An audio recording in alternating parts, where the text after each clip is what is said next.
So hello everyone, welcome to Screenwalks. I'm Marco De Mutis, digital curator at Fotomuseum Winterthur in Switzerland.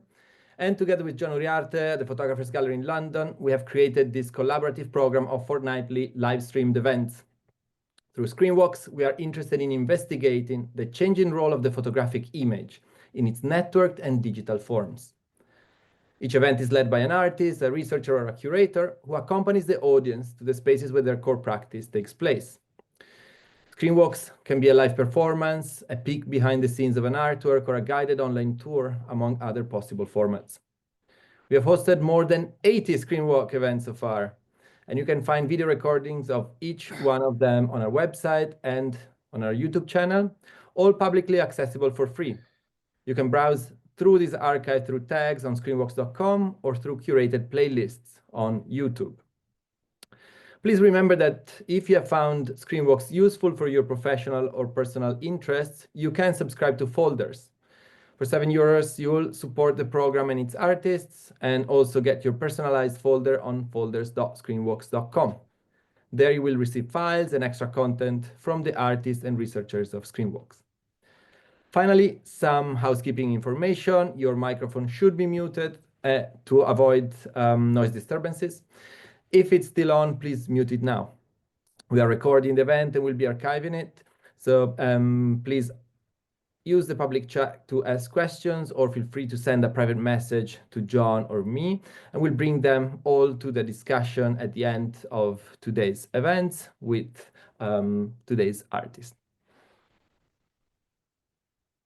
And hello from my side too. I'm John Uriarte, curator of Screenwalks with the Photographers Gallery in London. Today we will be looking at Orientalism in photography, starting from the 19th century photo book, The People of India, published by the British during the British colonial era. We will take a look at the evolution of the ethnographic photography up to the current trends of Orientalist photography on social media platforms. Anshul Roy will take us on an investigation that will start on his earlier project, Rage Against the Archive, analyzing and questioning how the New York Library Digital Archive classified and shared Orientalist imagery on their website. Building from there, Roy will share with us his ongoing research on the colonial gaze and how it has evolved to online spaces as Instagram.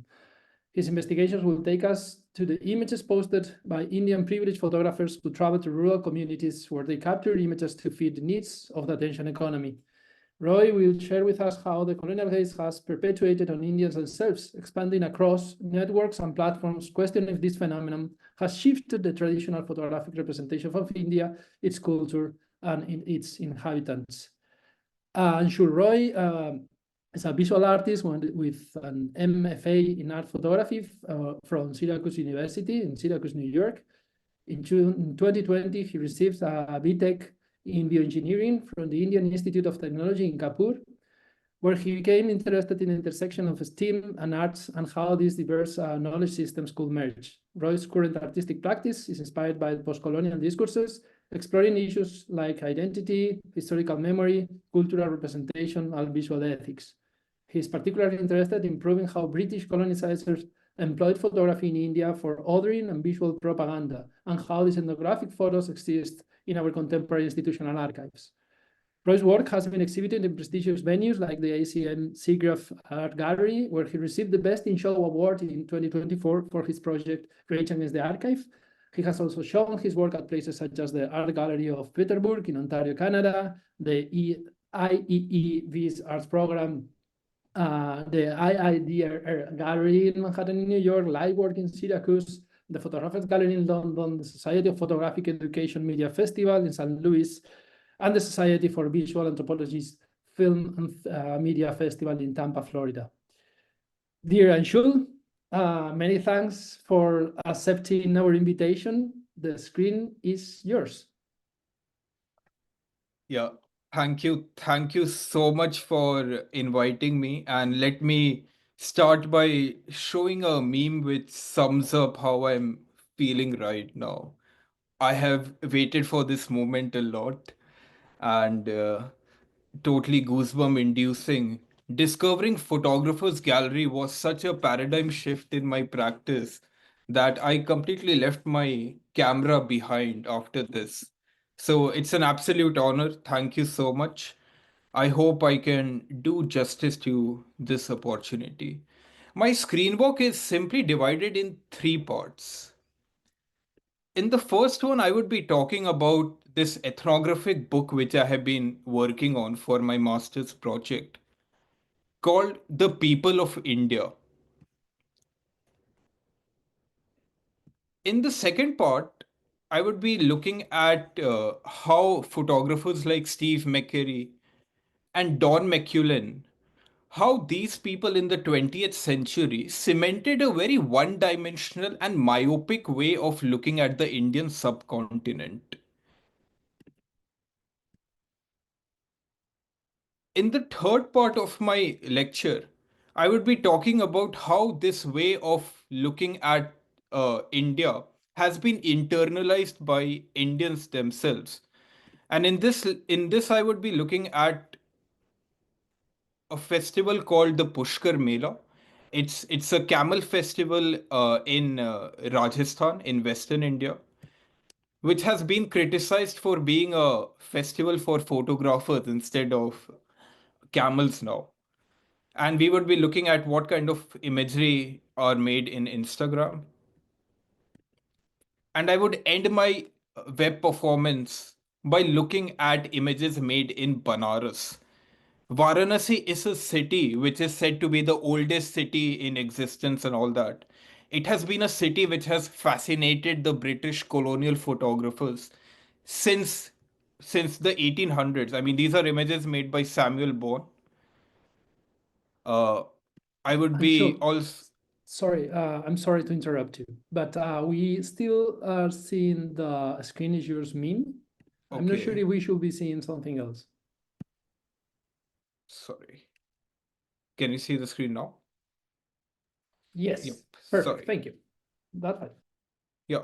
And I would end this talk by talking about images made in a city called Banaras, which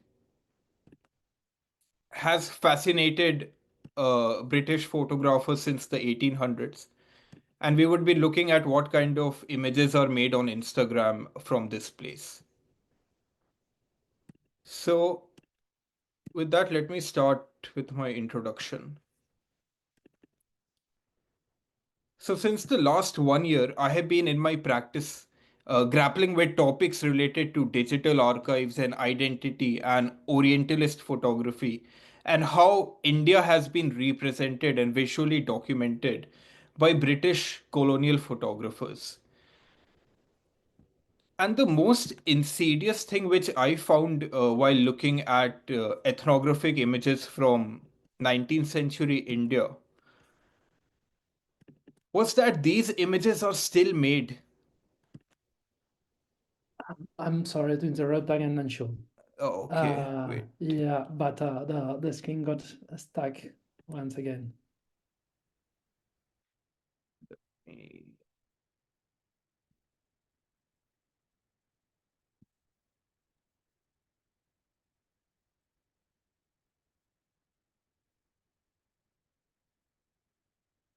Can you see it now? Yes, we can see it behind you now Uh, Wait, as let me. a virtual background. I mean, it was working. It just froze. Yes, I can see the image of Agori Varanasi, like of Rome. Wait.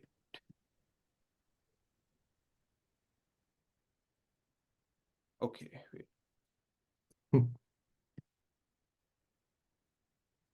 Can you see my screen now? Yes. Can you see these images? Yes. Okay. That works. Okay. Okay, so let me just lay down my broad arguments which I'm making in my screen walk. Perfect. So I was looking at this 19th century ethnographic book, and I was looking at images such as the Aghori Babas from Varanasi. And I found that the most insidious aspect of the colonial gaze was how it still persisted. and how it was being recreated now by Indian photographers who go to the same old locations and try to capture that image of India which has persisted since 19th century photography. For example, have a look at this image. I hope you can see my screen now. Right. These are some images from the ethnographic book I've been dealing with. And this is an image by Steve McCurry. It's, by the way, it's being sold in a gallery. And this is an image on Instagram, let's say. So the persistence of the colonial gaze is the main idea of my screen walk. How these certain sites have become hotspots of Orientalist photography, like Varanasi.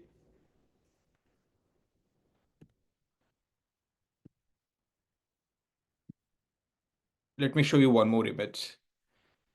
This is an image from the Getty's archive. It's an image made in 1988 of two European tourists in Pushkar.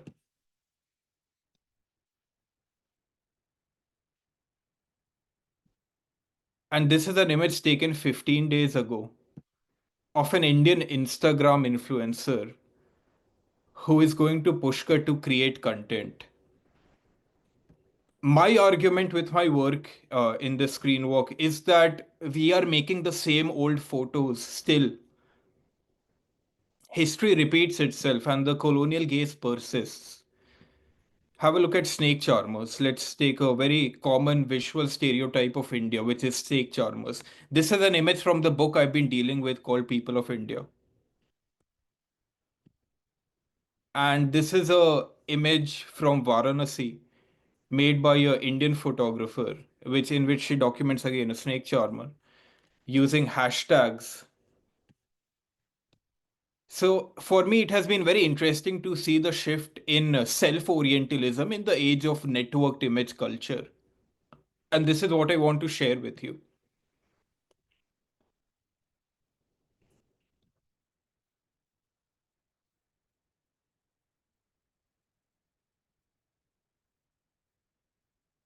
Uh, this is an image from the book I've been dealing with called People of India. It's an image of a boy dressed as a Hindu deity.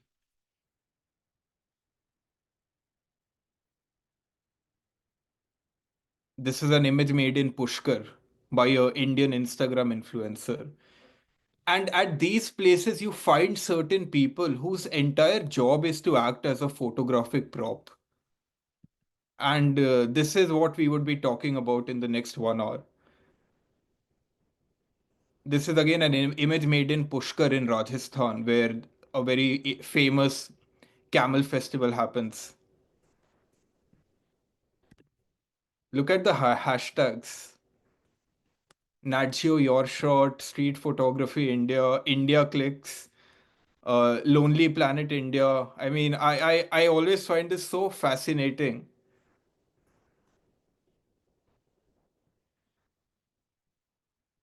And then there are people who go and again, like, this is again one of the famous Instagram influencers. And yeah, these people's entire livelihood exists to act as a photographic prop for the photographer. And this is something which I question a lot and which I would be talking about in my screen walk. But let me start with two fundamental bedrocks to remember during my entire talk. The first would be, and I hope you can see this by Broomberg and Channerin. They talk about the idea of trust being the central aspect of portrait photography. Here they are talking about, I find this passage really good. Please try to read this if you could. This is something I think a lot about in my practice now. The idea of being able to give your self representation to someone and how that trust is so easily betrayed right? How photography has this implicit bias which happens. This is what Bloomberg and Channerin are talking about. Let me show you the question they were asked in this interview. This is a photo I have taken from a book I had. The interviewer asks them the question that were they exploiting a person by just taking their image? This was the question they were grappling with. And whether that is an inherent part of photography. And Bloomberg and Channerin reply that yeah, we were exploiting him. That person never knew what would happen to his image, whether it would go on a gallery wall or it would spread around in the networked image culture.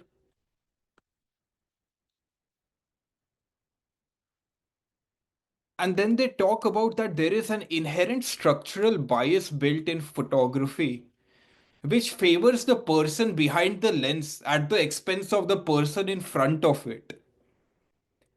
And just think about this basic argument whenever you stand in front of a camera. I mean, the reason I became a photographer was because I hated standing in front of the camera. And again, Barth's talk about this, that the idea of becoming, seeing yourself become death. And this is a very awkward position to stand in front of a lens. And think of this argument whenever you look at any image which I would be talking about in my screen walk. Think about the question of trust and how easily that is betrayed in photography. Because the images that I look at in my practice are images such as these. This is an image taken by an anthropologist called Maurice Whittle Portman in the Andaman Nicobar Island in the 1890s. This is an image of gross violation of trust. This is an image which I took from the British Museum's digital archives. And these are images in which the camera was used as a gun to rob people of their dignity. And this is the colonial gaze in simple words. Have a look at the checkered pattern on the background used to measure, to take correct anthropometric measurements so that they could have a pseudoscientific notion push forward. You know, whenever I look at these old images, I look at the eyes and how they gaze back at you. And the archive has no answer to what this person felt or what her experience was with the photographer. We don't even know their names, and this is what I think a lot about in my practice. And think of this fundamental argument for the entire screen walk. And the second point, which I should mention once, is that there would be some finger pointing in this screen walk, but my intention is not to pass moral judgments on anyone. I mean, I am in no position to pass moral judgments of people. I think a lot about this thing by Chekhov when I think of the role of the artist. And with this screen walk, my aim is just to start a conversation or discourse. I don't have any answers, sadly, but I just have questions which I see a lot and some patterns which I have recognized while browsing on the internet. Please don't mistake me as someone who's an enlightened person. I'm just a guy who wastes too much time on the internet. And I just want to show what I have found while browsing stuff. So with that said, let me start my screen walk actually. Hope you can see the screen now. Can you see the screen, right?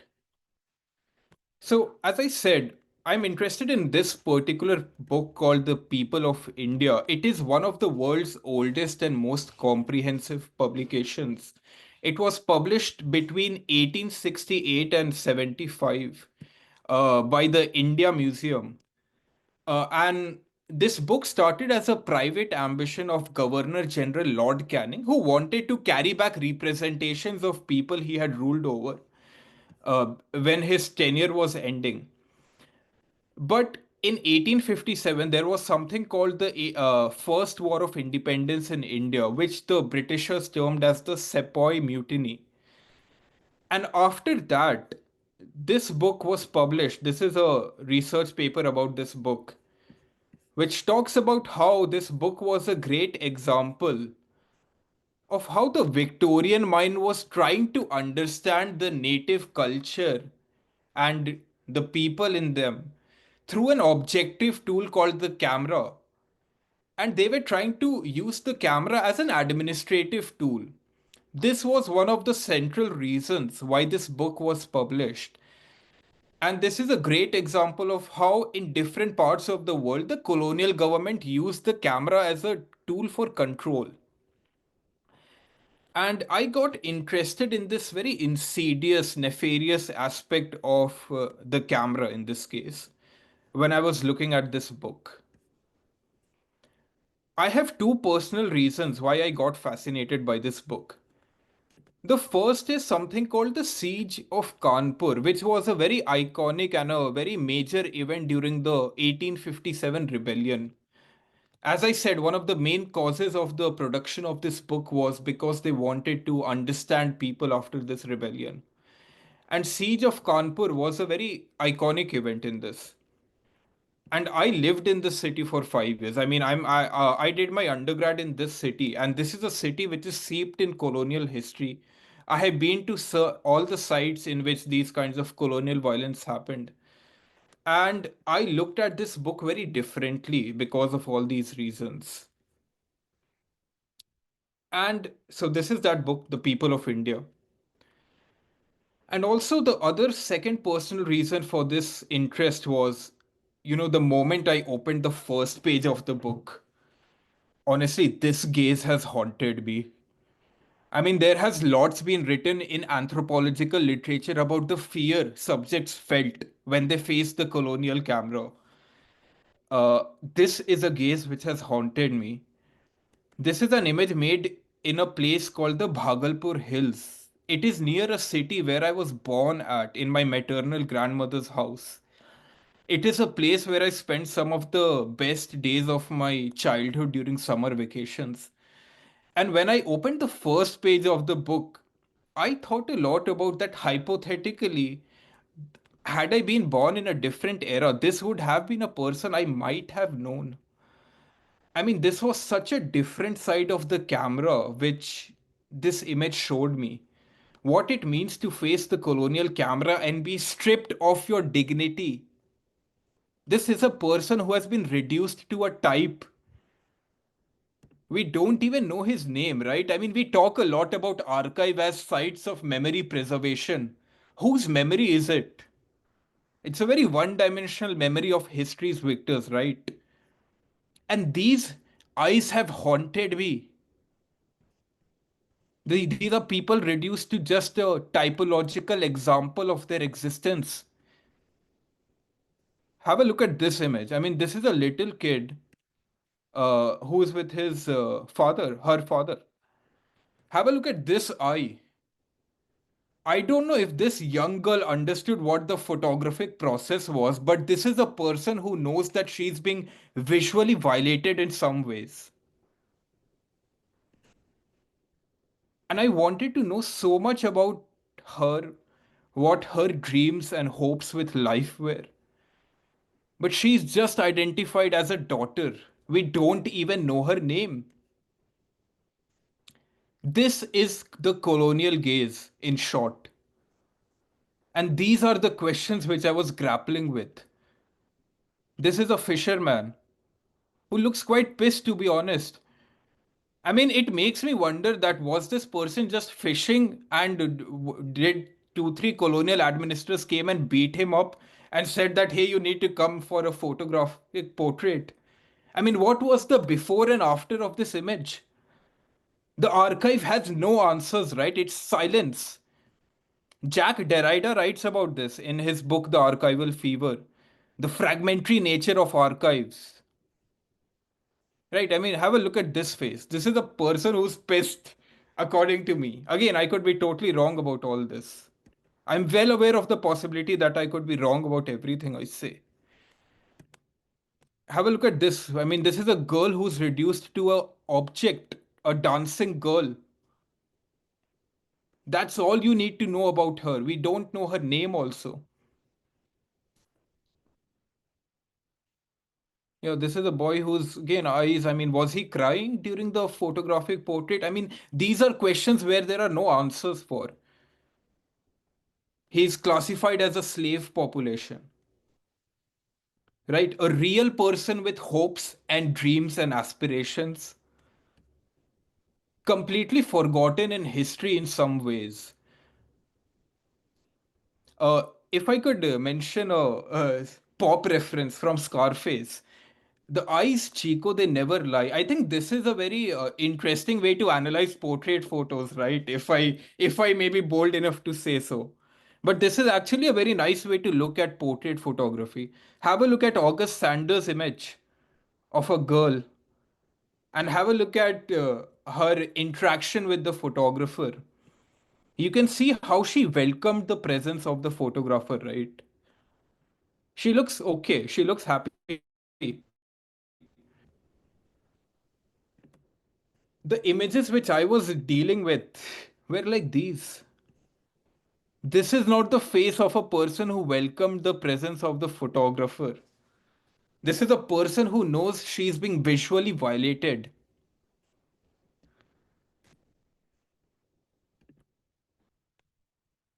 Again, these were the images I was grappling with while working on my project Rage Against the Archive. People reduced to types, completely dehumanized by the objective nature of photography. We, however, have the photographer's version of their interaction. This is Willoughby Wallace Hooper, a very famous British military photographer. He took about 450 photos of native Indian people for this book. Have a look at his interaction with the medium, what he talks about, his experience of taking images of a remote tribe. He talks about the immense fear these people felt who did not know what was happening to them. That was what made it so difficult to get these images.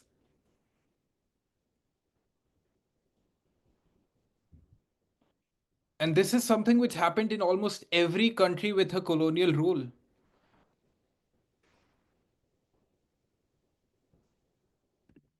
And I wanted to know what their experience was. What did they feel about being part of such dehumanizing images which completely show the power dynamics and which show that this is your place? This is your place, and this is what you get if you rebel or you question us. And the archive had no answers for me. This is a group of people who are classified as primitive tribe.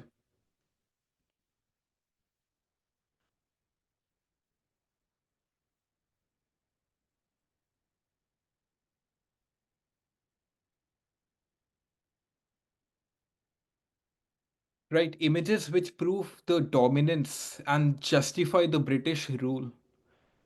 Let me show you two very interesting spreads, and this is let's do a armchair semiotic analysis. But have a look at this spread. On the left side, you have a tribal person classified as the fighting coal with an axe, and on the right, you could see the fruits of Western civilization. So you have people with nice clothes who are standing in front of a book. These are the other two spreads, and these are images side by side on the People of India book. So I found this very interesting. I mean, this was one of the insidious reasons why this entire publication process was undertaken. Another spread, very interesting. I mean, these are people who are in some ways photographed in nude. They're classified as slave caste. And this is an image which is placed side by side with this image. People with fancy clothes who have adopted Christianity. And the letterpresses which this book has say all about these things. This was the main intention.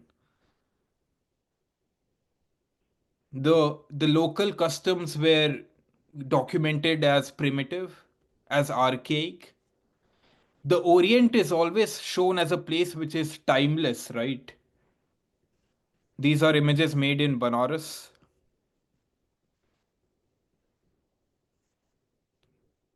This is an image of the Ghori Baba.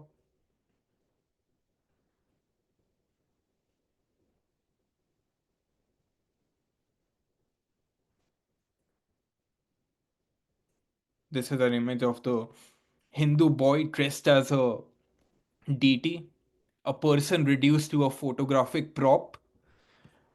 I always find his face also interesting. I mean, this is my face on a Monday morning when I have to go to work. Honestly, yeah. But yeah, I mean, the archive had no answers for me. What was this person's interaction with the camera? What did he feel? And how did he land himself in front of the lens? These are again the stereotypes which were formed: snake charmers, predictable. Some more photos from the people of India.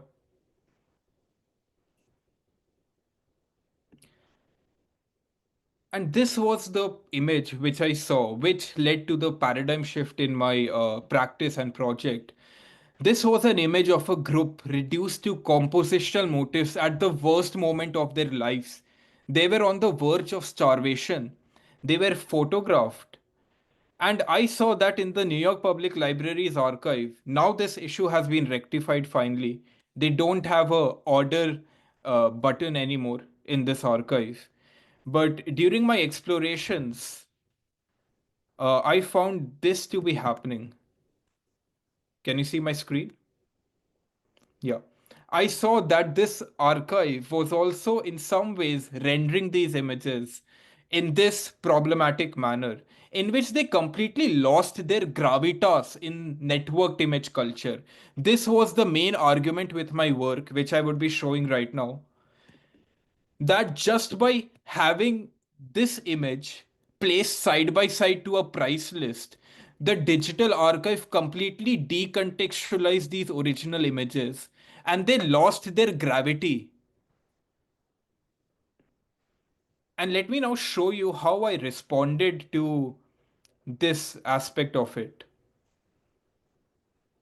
I'll tell you my inspiration first. Alan Sekula's Reading an Archive, great essay. In this, he talks about a very simple way of how to read an archive.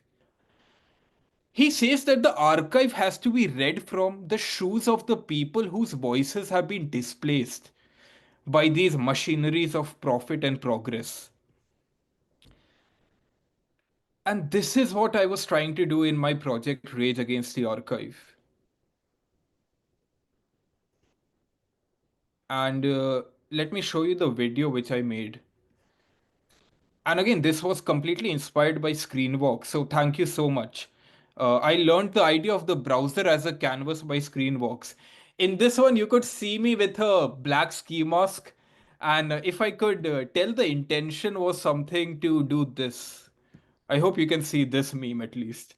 The intention was to create a performative spectacle of a hacker, man. Even though I was not doing anything actually hacking, but the idea was to cause electronic civil disobedience in the archive to make people think differently about the source image. And let me now just show you this video.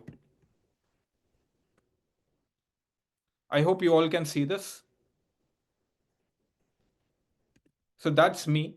And I was using the inspect element tool of my Chrome as a tool for activating the archive. I was writing symbolic messages on the website and screen recorded myself doing this.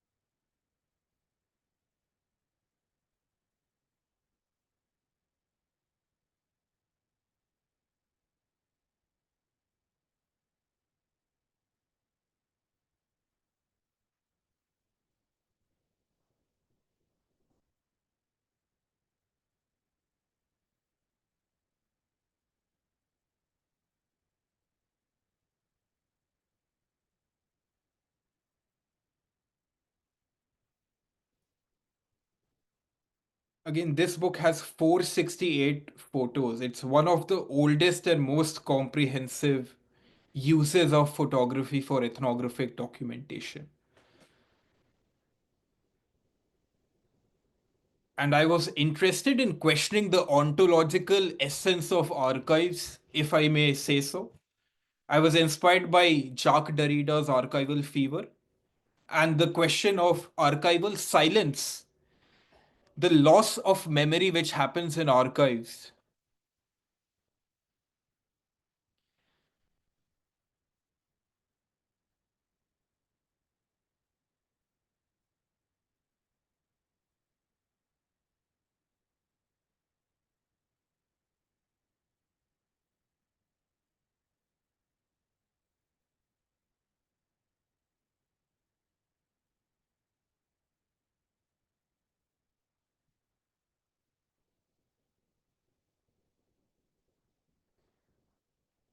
The idea of reclaiming images on the web became a very central part.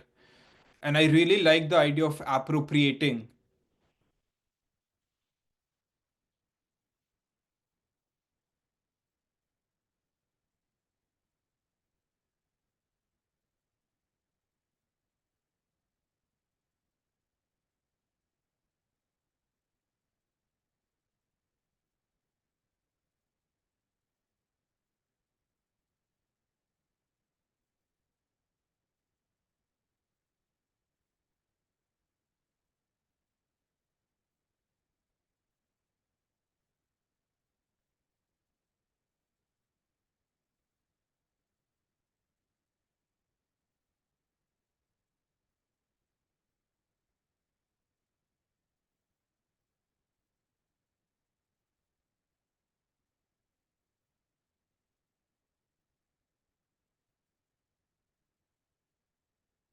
Yeah, I started thinking a lot about that. What does it mean to consume someone's worst moment of their life at the click of our mouse cursor?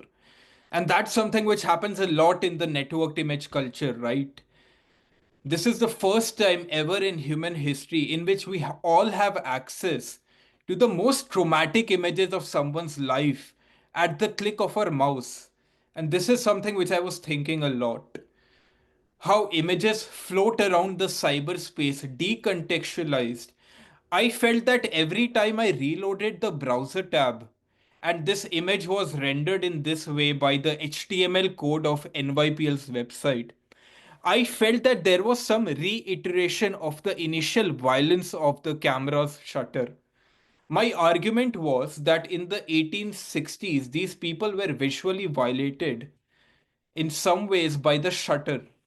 And by reloading the website in this manner, I felt that there was some continuation, some perpetuation of that violence. And I wanted Rage Against the Archive to be questioning this notion as a project. So this have a look at this image. Six, seven people huddled together in front of the colonial lens, reduced to types. And I was interested in questioning this aspect. Also, if I may say one more thing, I was interested in using HTML and English as a post colonial critique tool because the notion of using the master's tool to dismantle the master's house seemed fascinating to me. I am interested and I'm very inspired by this one snippet in William Shakespeare's The Tempest, in which there's an interaction between Caliban, the so called savage, whose island has been colonized by Miranda and Prospero.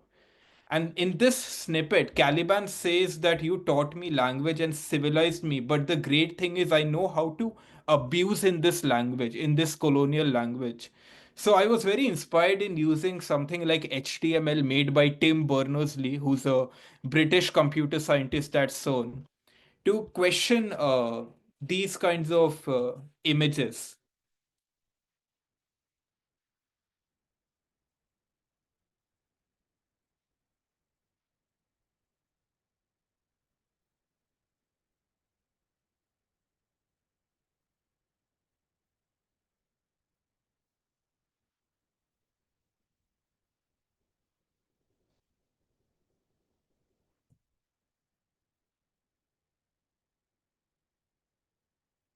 And again, early era anthropology was fixated with the idea of the other and to study, analyze primitive tribes and all those things were heavily present in the production of this book. And these images were also used as visual propaganda. And I think now you would ask me the question, what is propaganda? For me, the best definition has been given by Aldous Huxley, the British writer, who says that the role of propaganda is to convince one set of people that others are not like us, they are different, and that's why it's okay to do the most horrendous things to them. And this was a central aspect behind this book. And so here I am trying to question all these notions in my experimental video.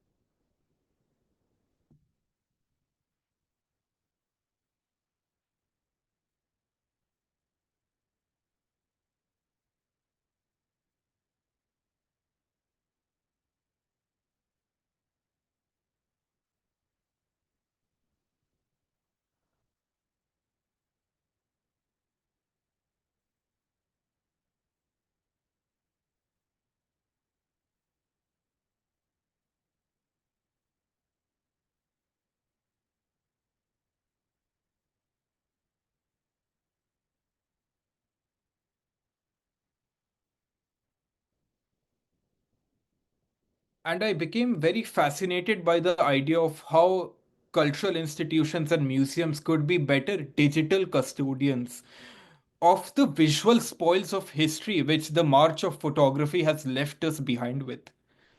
In my practice, I think a lot about the dark side of the medium. And this work was all about responding to how should we preserve these things in the networked image culture.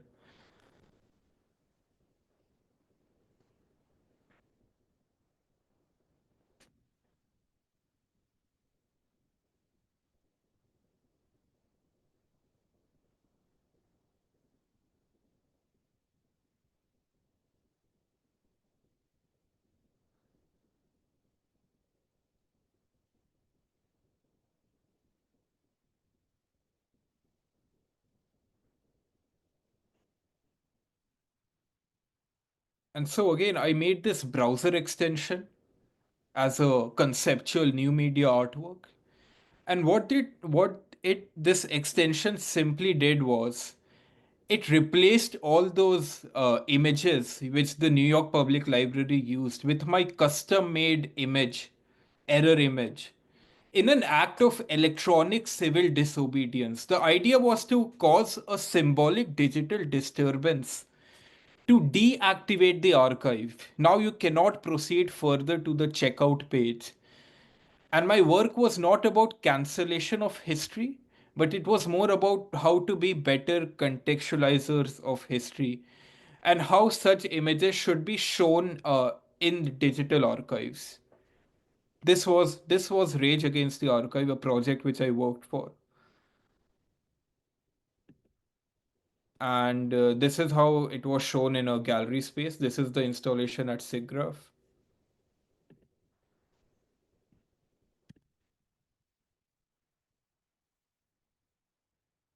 But but that's about my past. So let's, can you see my screen? Okay. But here's what I have found the most interesting or insidious thing about the colonial gaze or the oriental way of looking is that it still persists. It was cemented in the broader visual culture by photographers like Steve McCurry. Images such as this. And in this, you can see,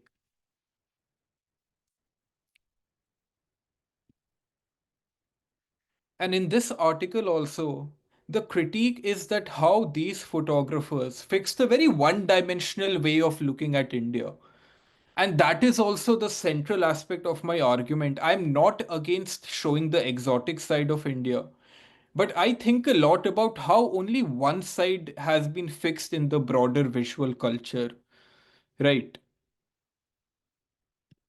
And Edward Said, in his book Orientalism, talks about this idea of timeless aesthetic in Orientalist representation, right? The Orient is always shown as a place where there is no progress. It's always preserved in amber. It's stuck in time, right? If I can say so. Have a look at Steve McCurry and what he says about India.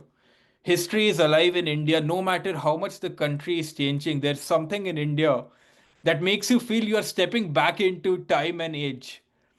The ancient spirit is alive and vital. This is classic, according to me again. I could be totally wrong, but classic textbook Orientalism. The Orient is always shown as a place stuck in time. All these arguments, by the way, could be expanded to African continent also. Africa is always shown as a place, as a dark continent. But that's another rabbit hole which I would not want to go to. But have a look at the kinds of images Steve McCurry makes of India. And let me know if you could hear the audio. I was on my way to my hotel in Bombay one afternoon. It was actually during the monsoon, I think in August. And I was at a stoplight, and this mother. Again, have a look at the caption. We don't even know the name of the person. Came up to my window with her child, begging, hoping I would give them some money. And as they kind of peered into my car, I instinctively just took 2 pictures. And looking at the picture later, it seemed so, kind of the symbolism or of me being in this sort of air-conditioned bubble, and these people out in the elements and the heat and the humidity and the rain, struggling to find their way in the world and trying to get a little something to get through the day. I thought it was really kind of full of all sorts of interesting meaning. Just think about the power dynamics between the photographer and the subject. This is Steve McCurry once more. The amazing thing about the Kumbh in Allahabad was that there were so many millions of people. Probably there's more people here assembled in one place than ever in the history of mankind. One of the things I like to do early in the morning at the Kumbh is to hire a boat and go out and have some solitude before the day starts. To see hundreds of thousands of people bathe in the Sangam is extraordinary. After shooting all day, it's kind of relaxing to walk along the shore of the river. This Hindu pundit came over and gave me a little blessing. I ran across a group of boatmen warming their hands by the side of the river. Millions of people there for one purpose is something that you'll never see again in your lifetime.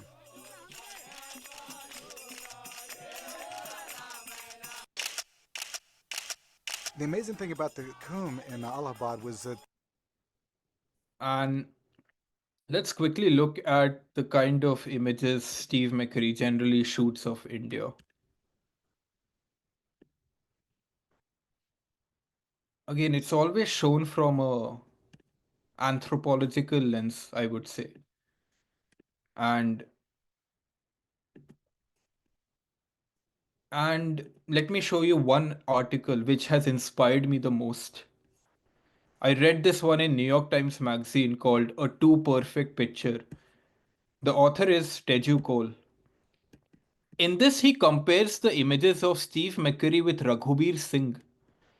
And in this, it's a very interesting critique of McCurry in which he talks about how Steve McCurry goes after the visual tropes of India. There are Hindu festivals, men in turbans, women in saris, monks, long mustache, and all those things. And he writes a very interesting thing in this one. Is that what is the problem with these kinds of images? Because even I'm not denying that these kinds of things still exist. But he talks about that just showing one side of a country as diverse as India. It is in some ways indulging in an Orientalist fantasy. This is the central argument of my critique also, and why I hate Steve McCurry, who I used to love once upon a time. The moment I read this article, I started seeing the world with a new way. I started introspecting my own work also, which I would talk about. Believe me, I'm not above all this. I have been so guilty. And after reading this article, I worked on my first image appropriation based project. I was just learning. And this project was titled The Land of Snake Charmers. And I was inspired by this one quote by Raghubir Singh, in which he talks that in the body of India there are two lungs, the past and present, and they breathe side by side. And I always felt that this aspect was missed by photographers like Steve McCurry or Don McCullin. They always focused on one particular idea of India. And I felt that people like Raghubir Singh, and again, the article which I mentioned also talks about Raghubir Singh's work. I felt that those people gave a more nuanced visual documentation. So this is the work I did. It was a very stupid and simple idea, by the way. I just found one image of Steve McCurry and I tried to compare it with another from Raghubir Singh. And some were bad misses, but let me show you one which is very apparent, I hope. But have a look at the image on left by Steve McCurry and have a look at the image on right by Raghubir Singh. The image on the right is a stockbroker called Harshad Mehta. And this side of India is generally not shown in Steve McCurry or Don McCullin. Right. By the way, I won't go much in the details, but these kinds of biases are also present in AI systems. Computational Mama has talked a lot about this. But if you type photograph of a typical Indian in Mid-Journey or ChatGPT, you would get an image on the left-hand side. You would never see an India which has heavy metal or which has a nice growing underground rap scene. Right. This is Steve McCurry on left. Have a look at this. So in this project, I was trying to analyze this Orientalist lens in contemporary photography. And believe me, I was a big fan of Steve McCurry initially. You won't believe, in the photography club, which I started learning photos from, we were taught Steve McCurry as a god. Like we were shown his images and we were made to look at our own country from this lens. So this project was like me unlearning lots of things.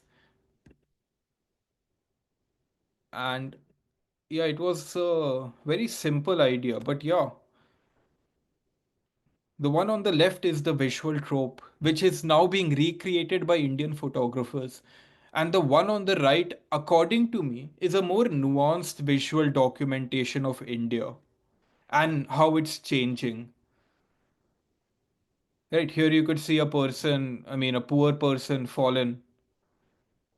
It's the same subject, the train, but have a look at how differently the people are being treated in the composition.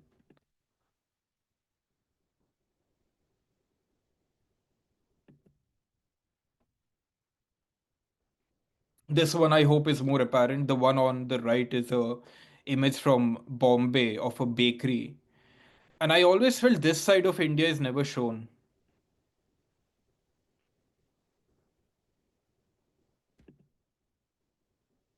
So this was my project, which was initial foray into Orientalism. And let me show you one more video of Steve McCurry. This is by the official channel of Incredible India, by the way, the government of India's tourism page, who invited Steve McCurry to capture the colors and experience of India. And have a look at how he paints India as a very myopic Hindu nation. Fascinating festivals in the Can you world hear that? is Holi, which is practiced throughout India every spring. And it's a time when neighborhoods and people get together and they throw color on each other. It's almost like a kaleidoscope where every time you turn, something new and wonderful emerges. The first time I came to India, I was only going to stay for a few weeks. That 2-week trip turned into 2 years. And in some ways, it really changed my life. because I've been coming back here now more than 80 times. It's a place that you know in some ways. It keeps unfolding, it keeps changing, it's inexhaustible. Photography is about experiencing the world through its various cultures. What's so wonderful about it is all the unlikely ways we, as a race, celebrate life. India is visually the richest country in the world. I mean, this is such an interesting story. It's always delightful to come back here.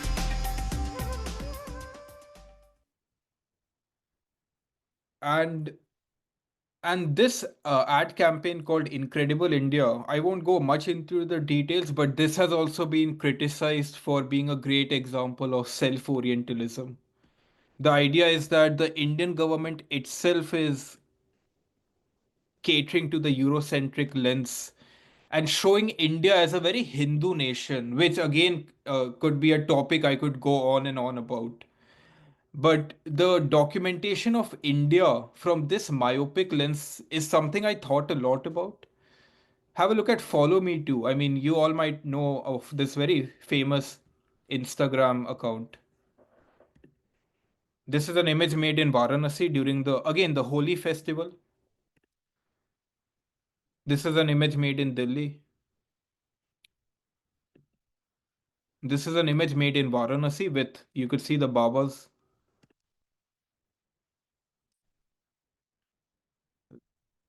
There's an emphasis on how Varanasi is the oldest city in the world.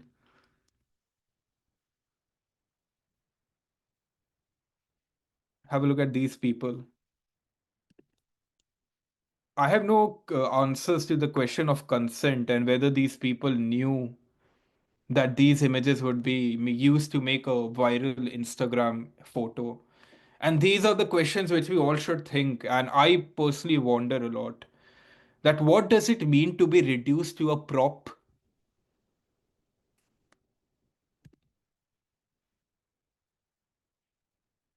This is another one from Varanasi. So this way of looking at the country is being repeatedly being fixed.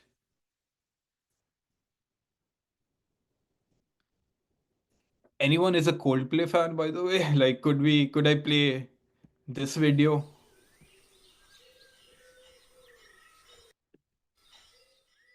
But have a look at the India which was shown in this video also.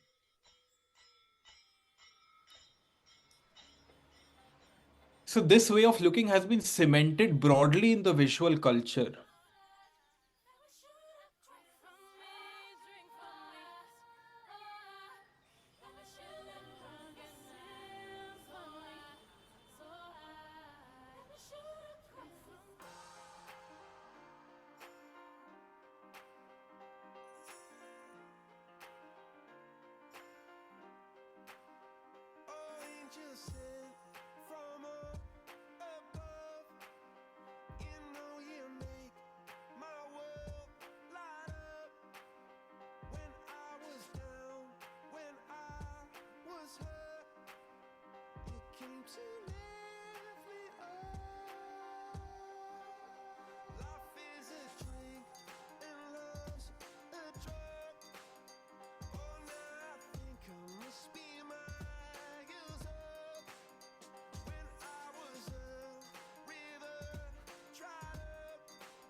So I started thinking more about, yeah, how does this gaze still persist? And I came across so many pages, like for example, this is a Polish photographer who again travels to India to capture its beautiful local people. And I always felt that this was the recurrence of the ethnographic gaze, the idea of looking at people's faces and finding odd things in your faces and photographing them. These are all images made again in Pushkar.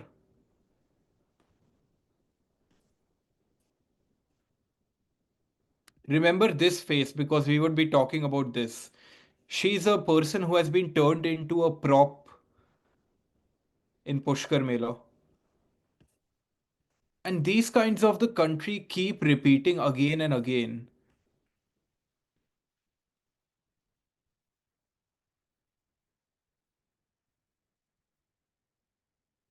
Right? So here's my argument again. I was looking at NYPL's archive. I found this cigarette card of snake charmers, Hindu snake charmers. This is from the 1850s or 90 to 1959. I found another visual of a snake charmer, 1893. One more historical image of the snake charmer. This is from the People of India book, which I have been grappling with. And these are some images which I've saved on Instagram. Like, I mean, let's just look at some of those. You would see my argument, hopefully. Have a look at this one. These are photographers in Pushkar Mela who are trying to take photos of snake charmers.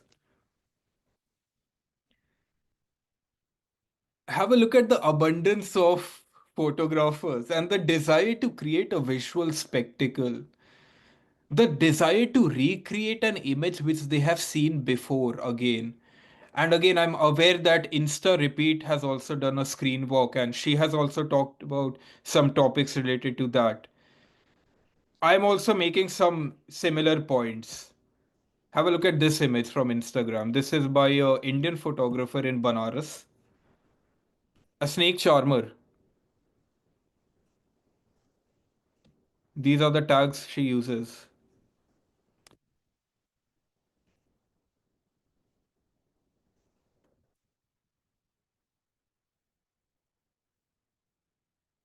Again, Pushkar Mela, snake charmer and daughter in Pushkar Mela.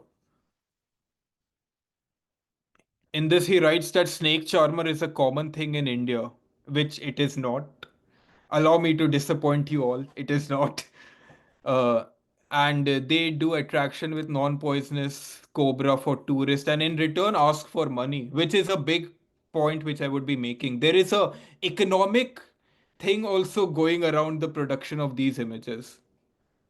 But have a look at the face of this young girl. Does she know that she's being used as a content on Instagram?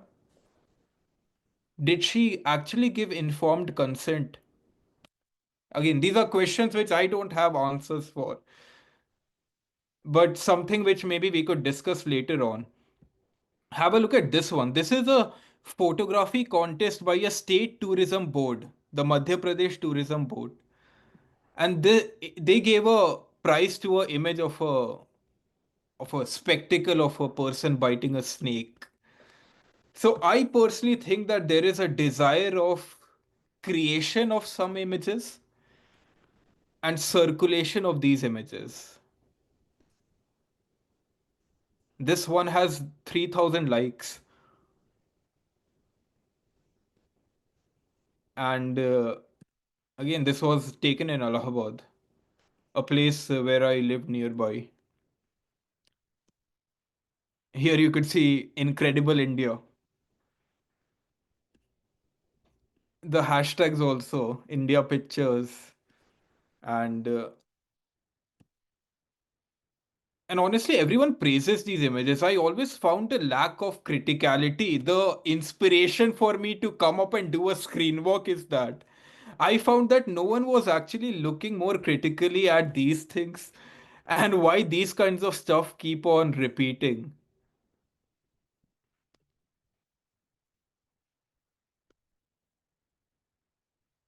Right? These are people who are there for content creators. Have a look at this.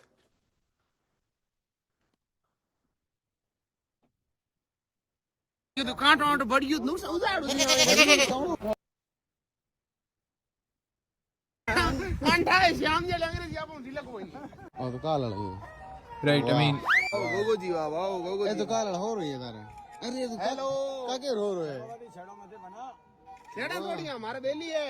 बेली कौन ही हग्गा हग्गा है मार किने काल तो बढ़िया भाईजान दोनों ही बने This is self-orientalism at its peak. I would say so. But yeah, these are people whose entire existence depends on becoming photographic props for tourists and Instagrammers.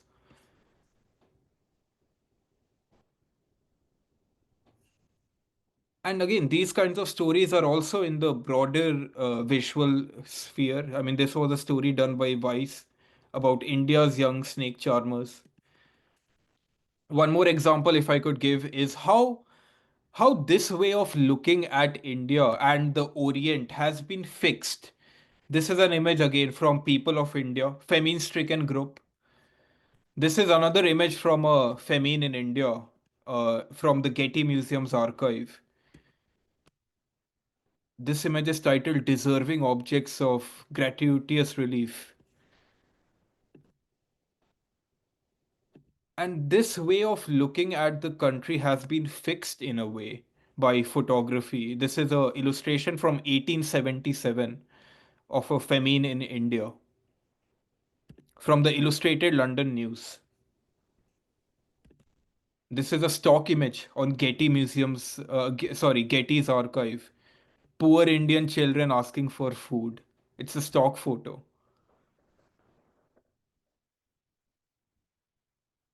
Right. And I think this is the most insidious aspect of the colonial gaze is that this lens has been fixed. It persists. It still exists.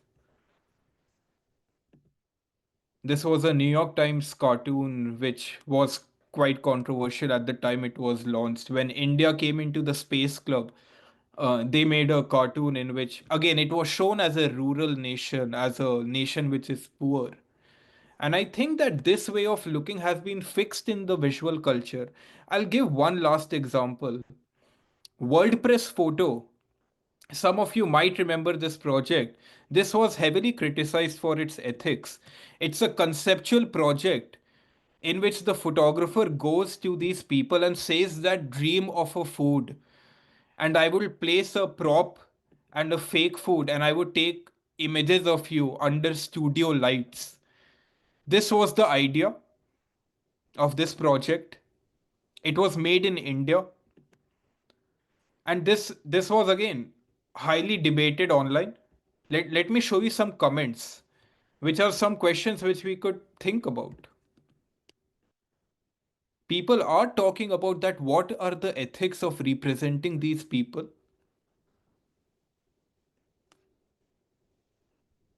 How should we represent someone's pain? And again, think of the argument by Bloomberg and Channerin about trust.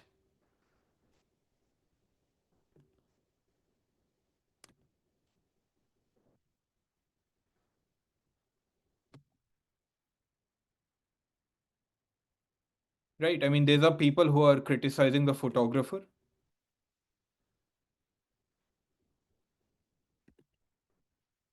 Poverty porn. Think of each of these images and how these kinds of images are still made in India. I mean, one of my friends is a photojournalist from Bangladesh. He used to work with NGOs. And he also used to tell me how they only wanted certain depictions.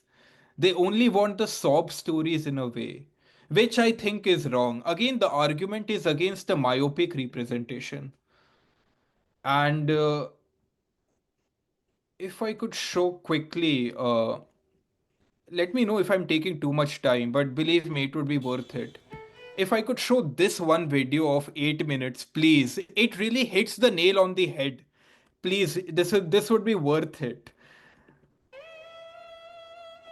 Don McCullen in Kolkata. Can you hear this?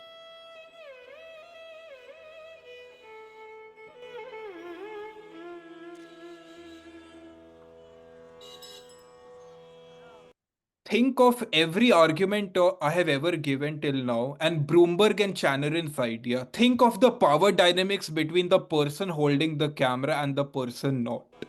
Chaos, but I love it. Just when my photographic life is coming to an end, someone gives me the very best cameras that you could ever put into your hands.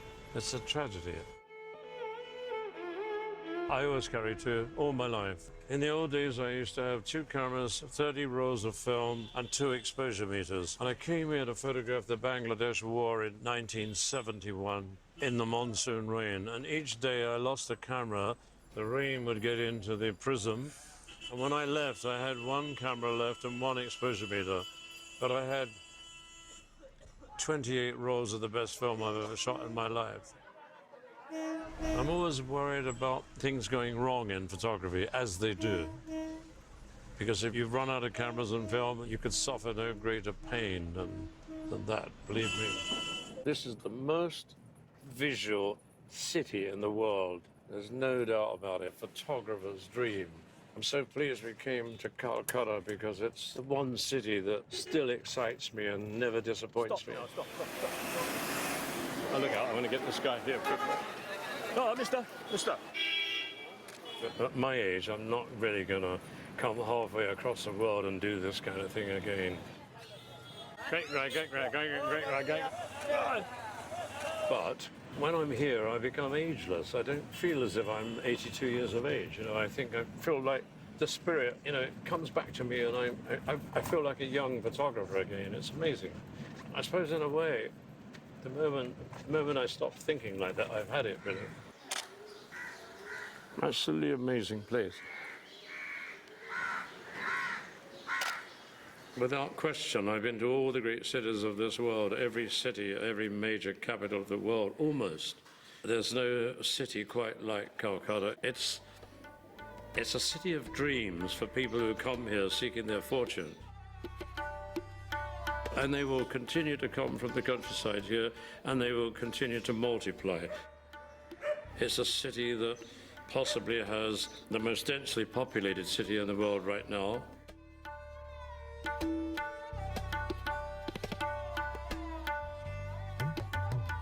And also a city where people really struggle for every little patch of soil they stand on. And it's a city of survival. The struggle to survive here is unthinkable.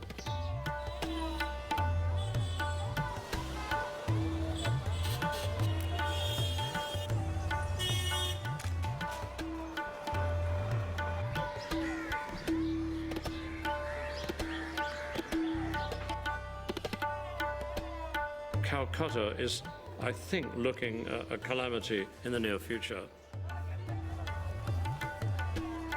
It's the greatest kind of canvas you'll ever look upon and see a real humanitarian struggle. You see, look, the people live in these houses here. You have great beauty mixed with great tragedy. I mean, just have a look at this.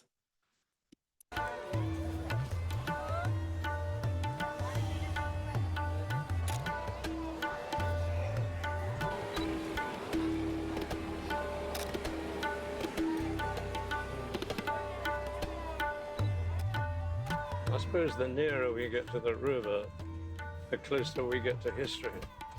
But that bridge is extraordinary, look at it. It looks like a real piece of British Meccano engineering, doesn't it? This city is full of history, particularly linked to the English colonial period, of which, looking back on it, we really shouldn't be too proud. We stole, the liberty of this country for 200 years. We didn't have the right to come here and help ourselves to your resources and your minerals. We took everything from here. So, I'm aware of that. I could come around this city blindfolded and still get good pictures. Look on the left there, look at that washing in the street.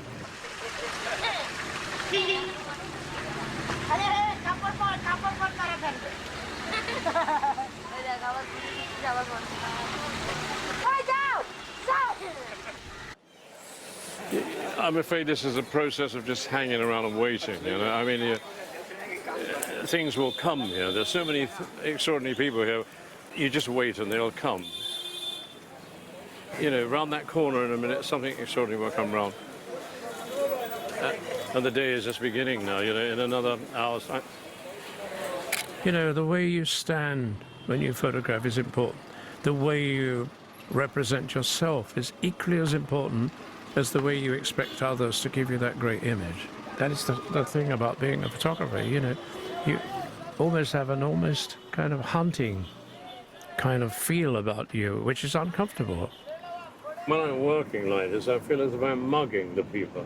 The people are so unsuspecting of, you know, what's happening in the next 2 seconds in front of them when I appear. I try to be as tasteful as I can. There's no getting away from it. I'm taking advantage, really, especially with this. He talks about taking advantage. Just something to keep in mind. I can work 10 times faster with this equipment than I could ever have done in the past with film. There's so many hundreds and thousands of people coming towards you, past you. It takes a time for them to realize that somebody is photographing them and somebody from another country. So you could say, I'm not being totally kind. I'm taking advantage of my professional At least he's self-aware. I could give him that. photographic ability. When they see you photographing them or they realize they've been photographed, you know, there isn't the anger that you find in other countries. You can be really badly treated in other countries. But, you know, the Indian tolerance is one of the prime things that stands out in my mind, is that they have enormous tolerance.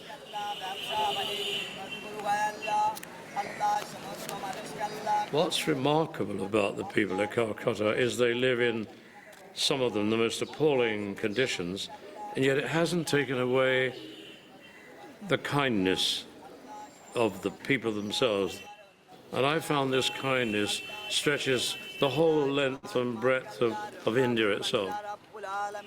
The people of India have a natural kindness, particularly to travelers and foreigners. They're always ready to help you and always treat you with great courtesy and respect. That's why I like coming to India.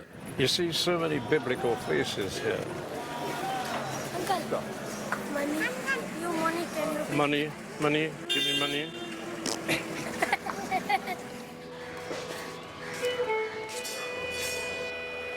You know what, they suffer from boredom here. I mean, I'm talking about the street people. So when they see us suddenly appearing, they're interested. They need to find something to distract their boredom.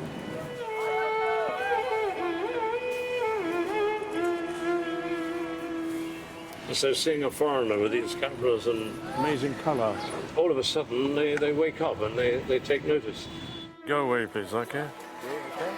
Go away. Give you nothing, okay, please. You'll always get one heckler in the crowd who's going to say, why is he doing this? He's a foreigner. There is a very fine balancing act in certain atmospheres that you have to bring to an end as quick as you can. Again, I'll leave it at that. But I think this video is something which I ponder a lot about. Have a look at one of the comments.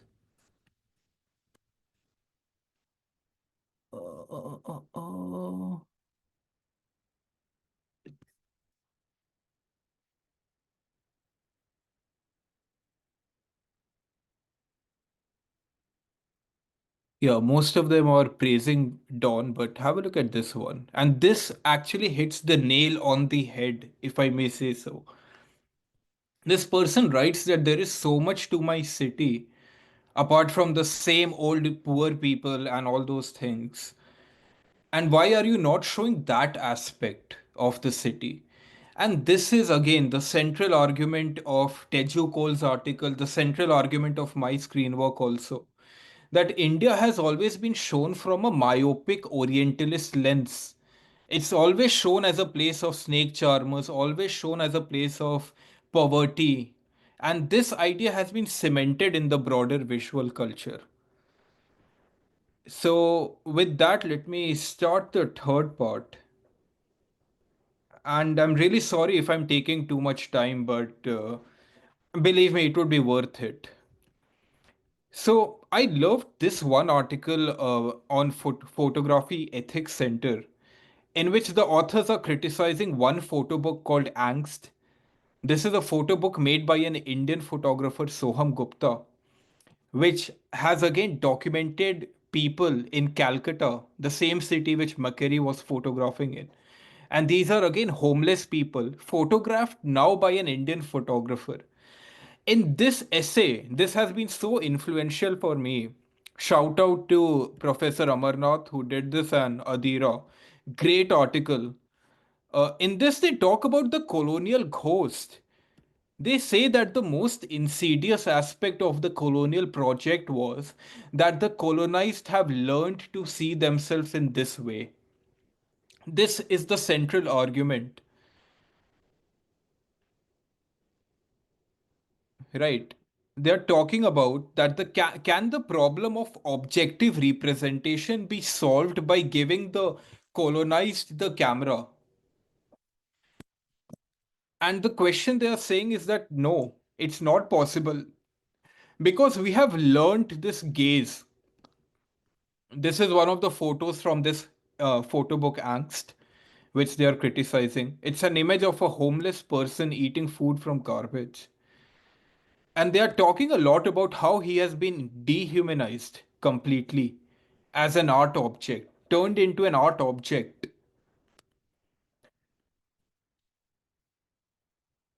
And so I started thinking a lot about the colonial ghost.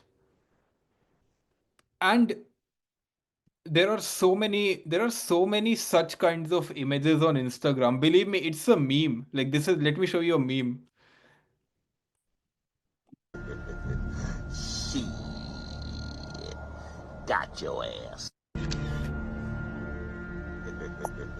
This is true. This is so common. Got your ass. I mean, in India, the moment you pick up a camera and are a street photographer, the intention is to go out and take images such as these without thinking, without thinking at all of these people, right? Have a look at this. This is a child at a very terrible moment of his life. I won't say the worst moment. He has been again like reduced to a content. Have a look at the hashtags. And these are questions which I am grappling with. I have no answers. I just think a lot about these things. That is it right? Or like how does this lens still persists? Have a look at this. I mean, this is a crazy image. To me, it totally reminds me of those 19th century anthropologists with the subject images.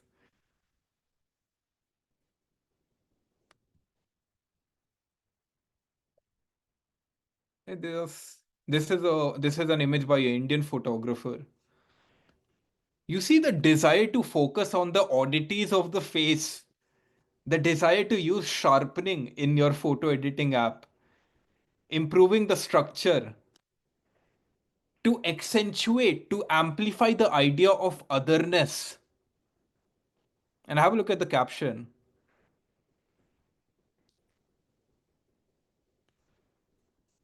This happens so much, and I mean, these are images which are not criticized much, I think.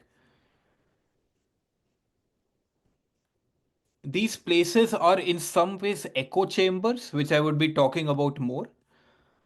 How these people keep on praising themselves, and that's why there is not actual critique of these kinds of images. Have a look at the caption. This is an image made in Kolkata. Right? The intention to paint the Orient as a dangerous place has been a big part of all these kinds of imagery since the 19th century.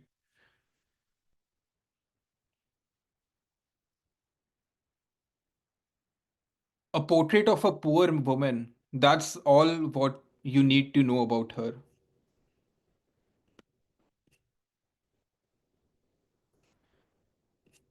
And again, in the earlier ethnographic book which I was talking about, those were images made under duress. In these, I think the question of consent is more flexible. I have no idea. But still, it makes me think a lot about informed consent. This is an image made in Varanasi.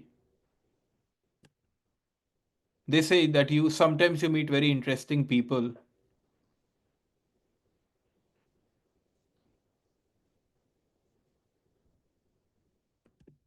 I've met many people in the Ghats of Varanasi who have impressed me, but this person remains in my mind a unique mystery.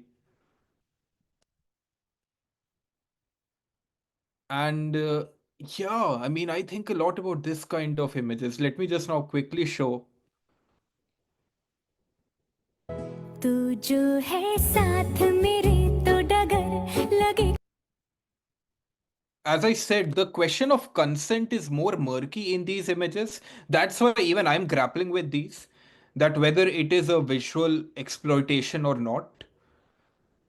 But have a look at this. This is so fascinating. This is a rural village photography workshop tour in which you could see these kinds of spectacles being created for the camera. This is such an interesting aspect of the networked image culture. Have a look at these photographers. Everyone trying to capture the same image.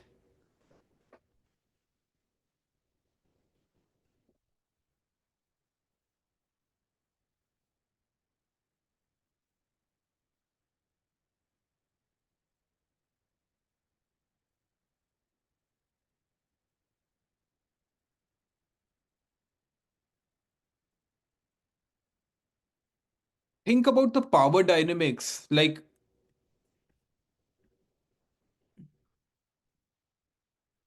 right, these are the kinds of images which keep on repeating in Indian Instagram. Rural life. This is from Apple, by the way. Shot on iPhone campaign. This is the India which was depicted on Apple.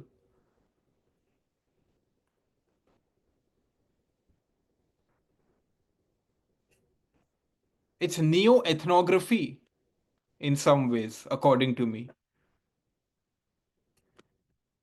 You could see the desire to appease to a Western audience. You would see hashtags like Nat Geo Your Shot, Magnum Photos.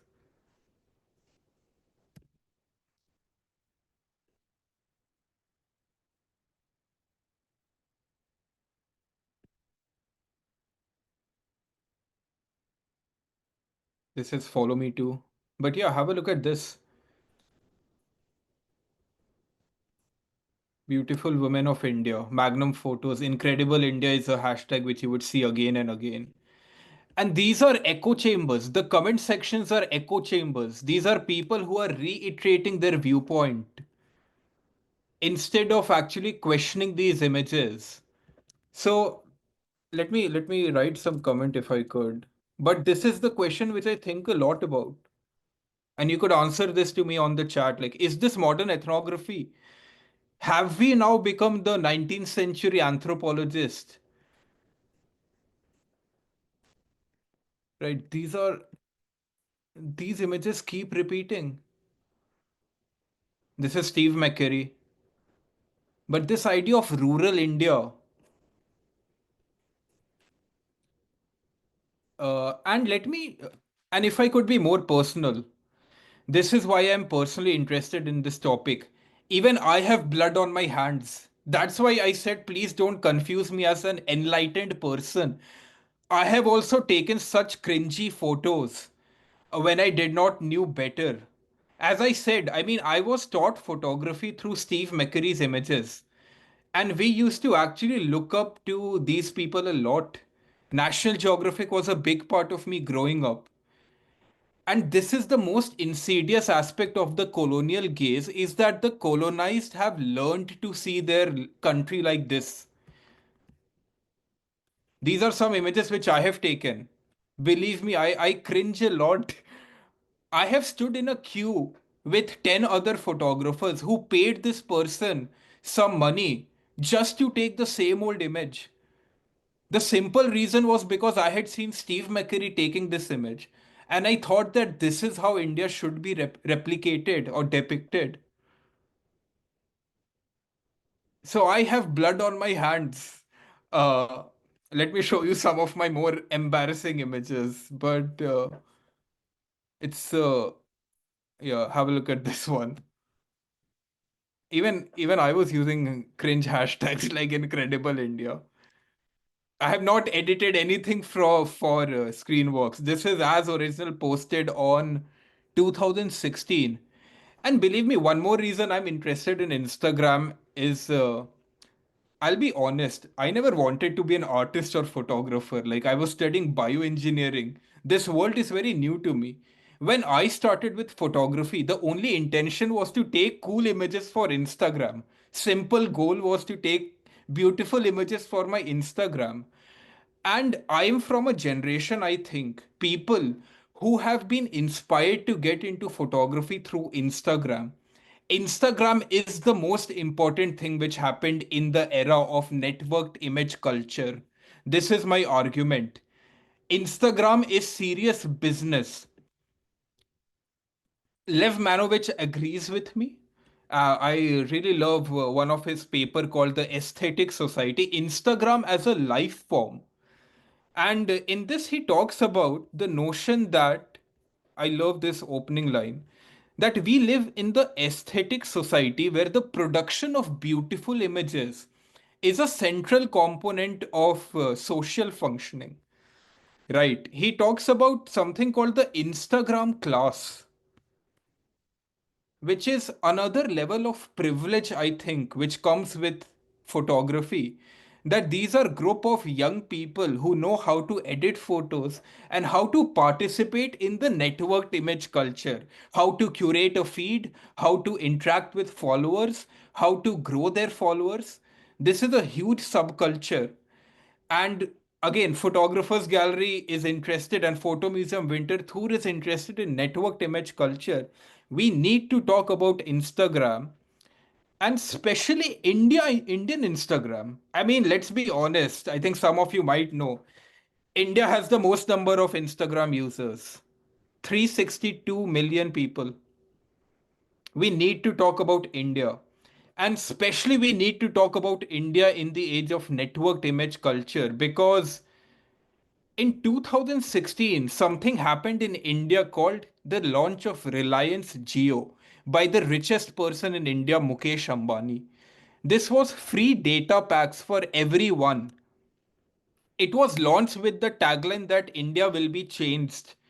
And it totally did. Have a look at this comment. Single handedly made India the cheapest data market in the world. Catalyzed journey to max smartphone penetration. And have a look at the second comment, which is now how my screen walk is evolving. An entire social media industry was born. I mean, it completely changed the game. I have seen this happening right in front of my eyes. I totally know this. In the last 10 years, India has completely changed because of smartphones, because of cheap data packs. This has also caused lots of visual political propaganda, which is again a rabbit hole I won't go into. This has also, by the way, led to the most number of selfie deaths in the world. India has the most number of people dying every year while taking a selfie. 160 people have died from that. And this is the gross impact of the networked image culture in the Indian subcontinent. This is why I'm interested in Instagram. Very fascinated by. Again, I'm an Instagram addict also. As you could say from the 1200 posts which I have. But I'm interested in the idea of Franz Fanon. And Fanon, in his book Black Skin, White Masks, he writes that the most insidious psychological impact of colonial rule is that the colonized aspire to be like the colonizer. They want to be like them. I love this quote from that book, in which he writes that for the black man, there is only one destiny, and it is white. If I could give you two examples outside the visual culture, but from India, in India, there is lots of colorism. There is lots of desire for fair skin. And there are lots of fairness creams in the market. I think this is a great example of Frantz Fanon's black skin, white masks. The lingering impact of colonial rule. Another recent example, if I could give, is this one.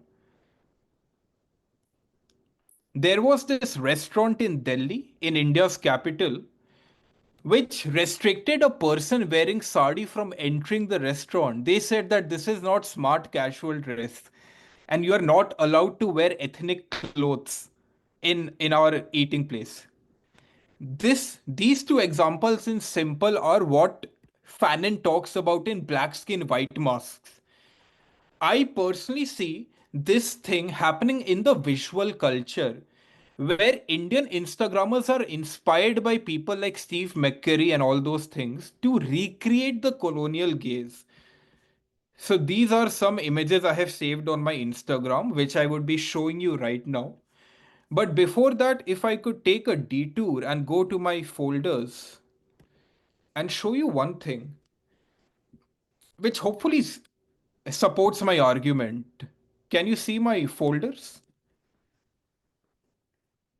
Okay, just a second.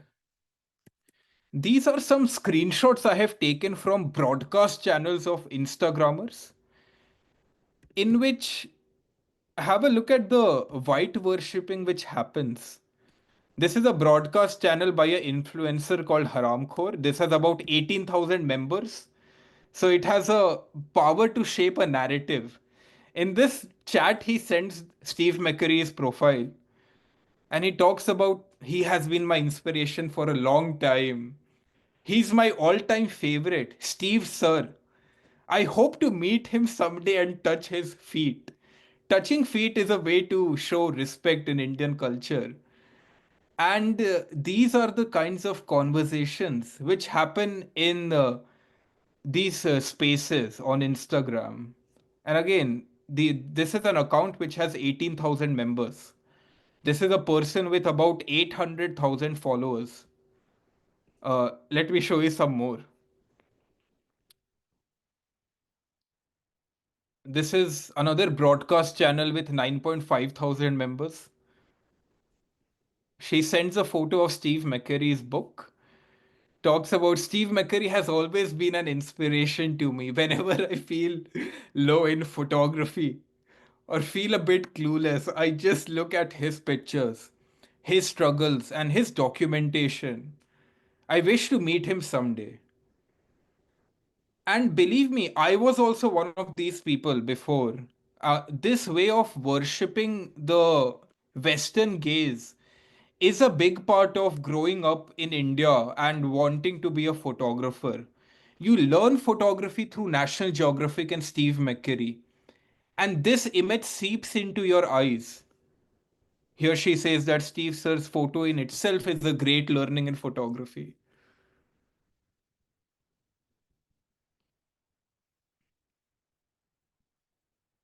Again, some more Steve McCurry worship happening.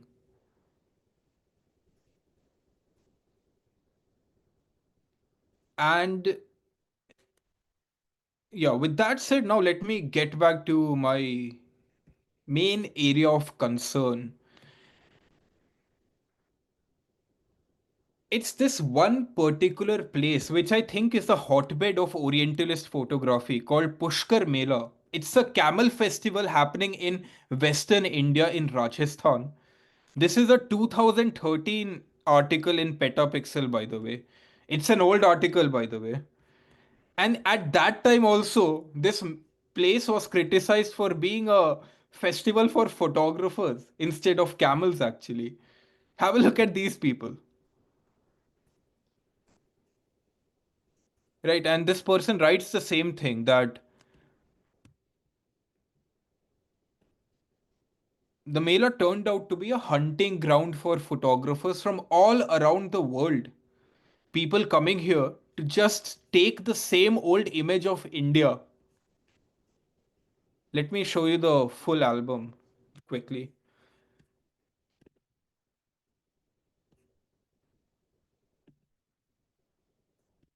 Yeah, let me just quickly show these images. Everyone trying to create the same image they have seen before.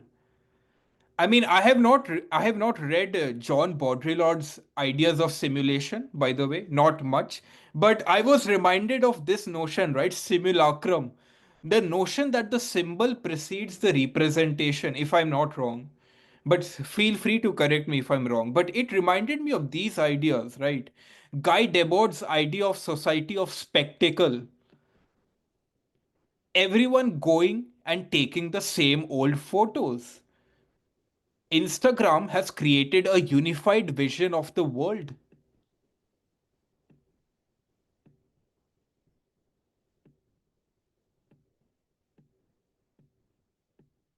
And again, this is not just an India centric problem. I could quickly give one more example. This is a great article I read on New York Times, and they are talking about this fake Chinese village which comes up and it becomes an Instagram hotspot. And in this also, photographers go to capture the timeless aesthetic of rural China, right? Again, I would remind you again that one of the central aspects of Orientalist photography is the timeless aesthetic. The Orient is a place stuck in time, preserved in amber. Have a look at these photographers.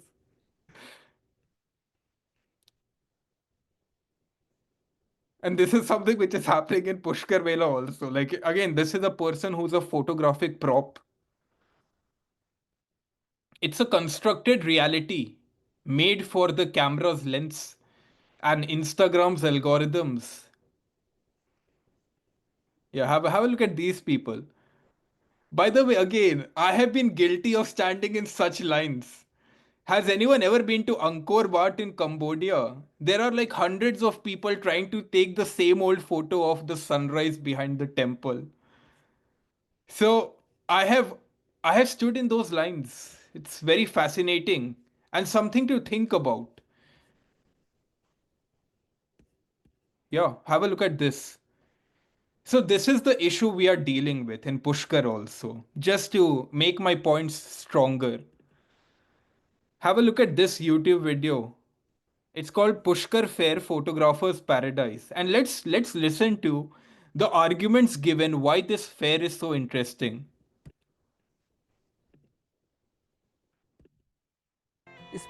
Can you hear it?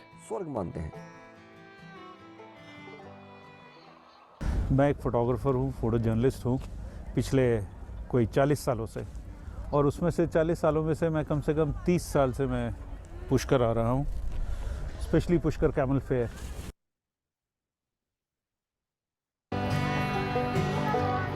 Sorry.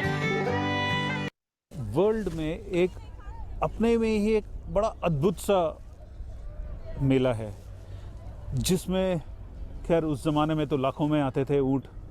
Sale purchase काफ़ी चलता था और काफ़ी बढ़िया रहता था।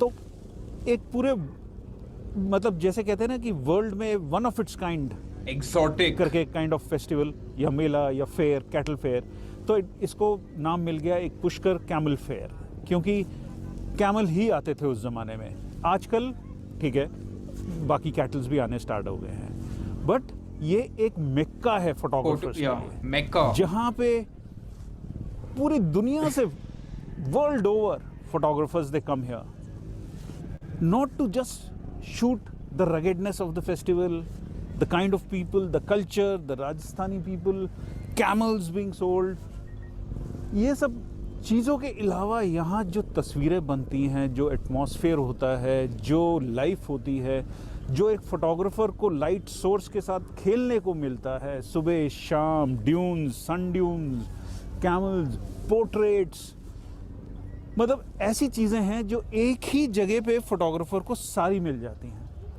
मतलब it is one of its kind, जो मैंने आपको बताया कि photographer really enjoys, this is a paradise for photographer to learn, to create।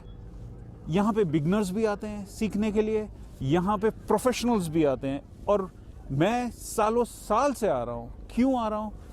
हर साल मैं खींचता हूँ, but every year I improve, every year I get better frames, every year something changes. जैसे इस साल अब हम सारे एक नए मैदान में आ गए हैं, और इतना बढ़िया मैदान है ये कि it stretches over a long this thing. You get a beautiful landscape of filled with camels, और हर Yeah, again, so this is the obsession with this particular place. I won't show you all the videos, but there are so many videos on YouTube which are questioning the same thing.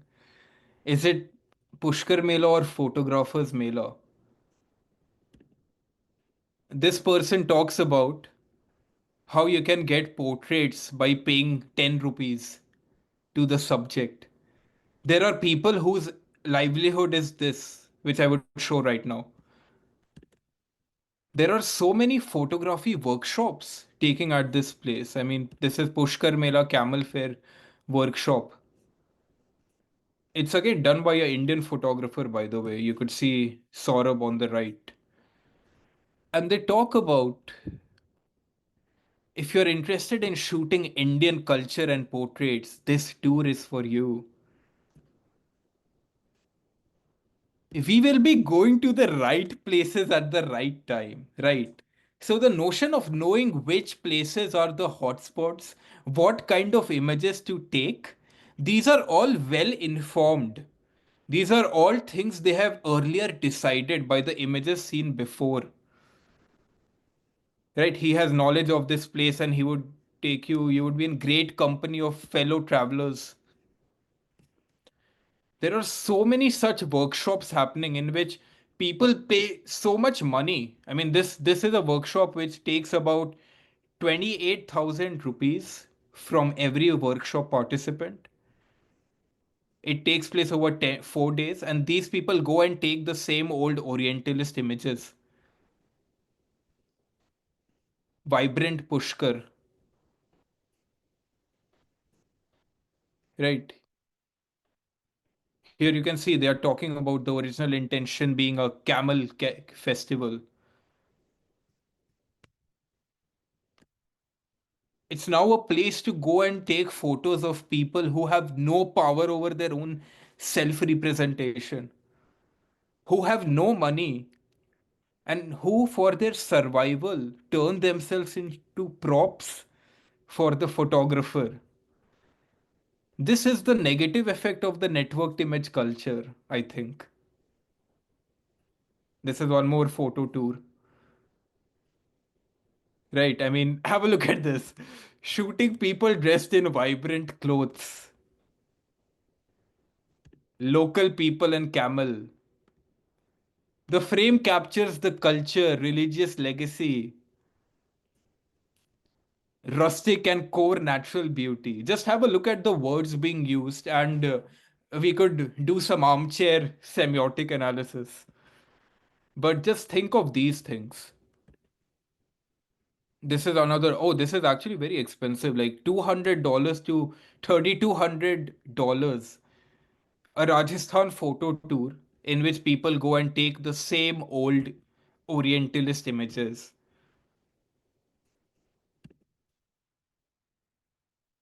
Right. Have a look at this. They also mentioned that Rajasthan is ultimate photographer's paradise of color and people.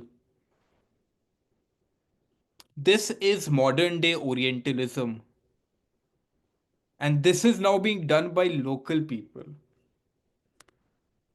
So let's quickly look at my Pushkar Mela album and let's see what kind of images are created. You'll see camels. This person actually will talk more about this. She is a famous subject who has become a trope. But these are the kinds of images you would see. Have a look at the captions. Incredible India would always be there. Please take notice of this. There would be National Geographic. There would be Nat Geo Travel. So that they could be featured on these pages.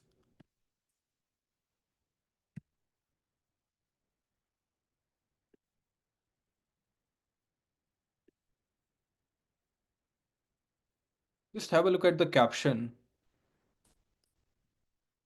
You would get how the image and the text work together to create this aspect of the Oriental stuck in a time loop. Right here, you see the mention of the word authentic.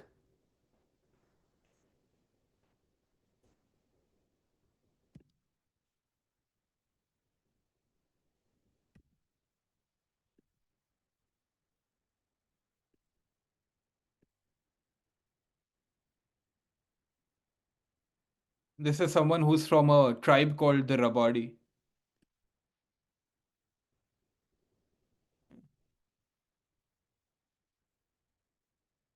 Just look at the editing techniques employed to accentuate this notion of otherness. Right? A little boy dressed as Lord Shiva. This is an image taken in Pushkar Mela. You may meet many poor children begging for small rupees. These are people who have no other option but to act as a prop. This is the dark side of the networked image culture. There are workshops again which happen. This is one by Leica. They charge lots of money, by the way. And everyone wants to create this kind of image. Portrait of a gypsy woman. We don't know the name of this person, her story, everything is lost. Again, I think a lot about archival silence, and these are questions which is silence in Instagram or something like that. But yeah, this is a person who is reduced to being a gypsy woman. Faces of Pushkar.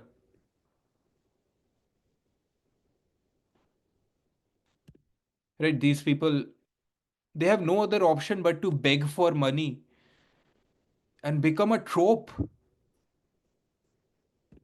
What do we make out of this? I mean, why does the desire to create these spectacles exist? I would talk more about this woman also. This is a woman called Suman. She's a gypsy woman from a tribe. And she has been turned into a prop for the photographers in Pushkar. These are all the images I have saved of her. Have a look at this power dynamics which happens.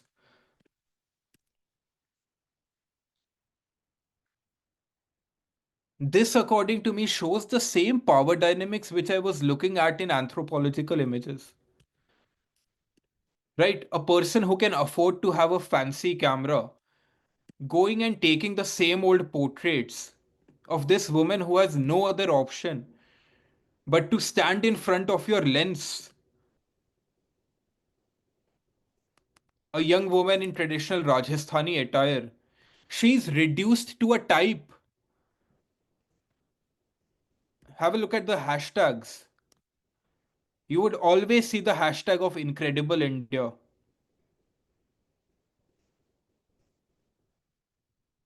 This is Steve McCurry's famous Afghan girl. And I see the same desire to recreate the same oriental way of looking at someone's face. This is Steve McCurry's photo. You could see the desire to exotify the eyes. And I see this repeating again and again in Pushkar Mela with this girl. Everyone is excited to take images of the same person.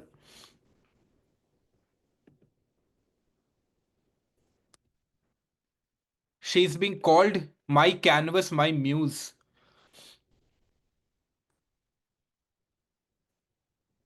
Here she also writes that it also gives them a chance to earn some money. So again, the ethics of these images are more dicey. I don't know the answers. I don't know whether these photographers are visually exploiting these people or whether it is completely fine.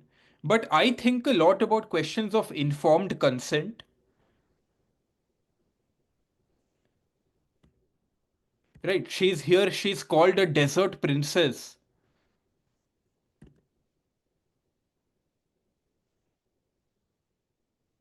And you can see everyone is just praising these kinds of images. Beautiful, amazing, mesmerizing eyes. According to me, this is the desire to recreate Steve McCurry's Afghan girl. And these are all taken by Indian photographers, by the way. This person has 147,000 followers. So he's a very big Instagram influencer.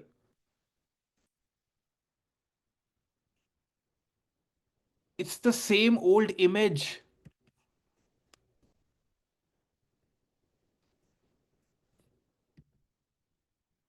I mean, have a look at the desire to capture the eyes and accentuate the otherness.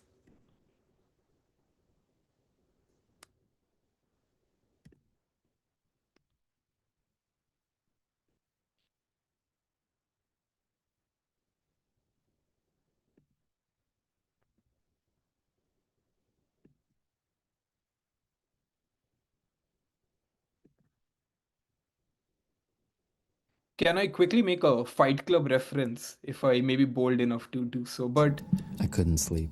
I couldn't sleep. I couldn't sleep. I couldn't sleep. With insomnia, nothing's real. Everything's far away. Everything's a copy of a copy of a copy. everything is a copy of a copy of a copy. These are visual tropes which I keep seeing again and again on Instagram.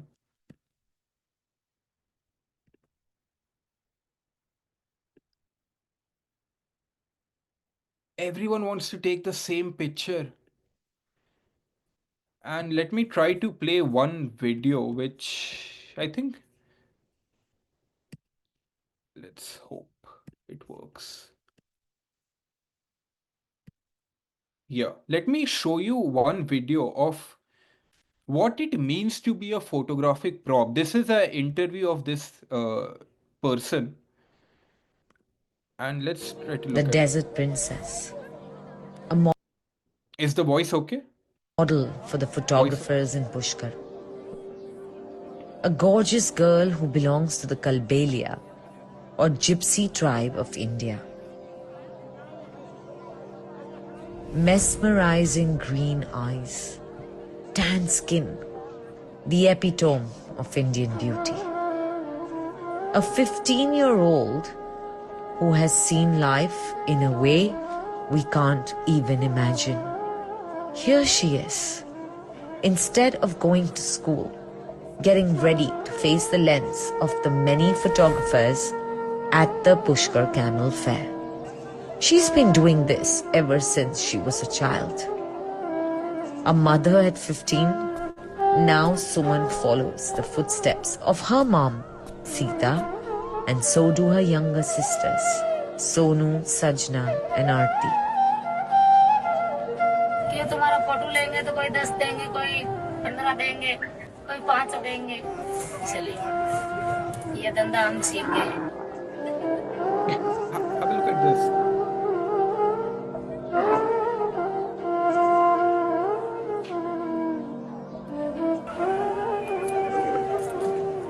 वो जो हमारा खर्चा ही नहीं देगा तो हम photo कैसे खिंचाएंगे?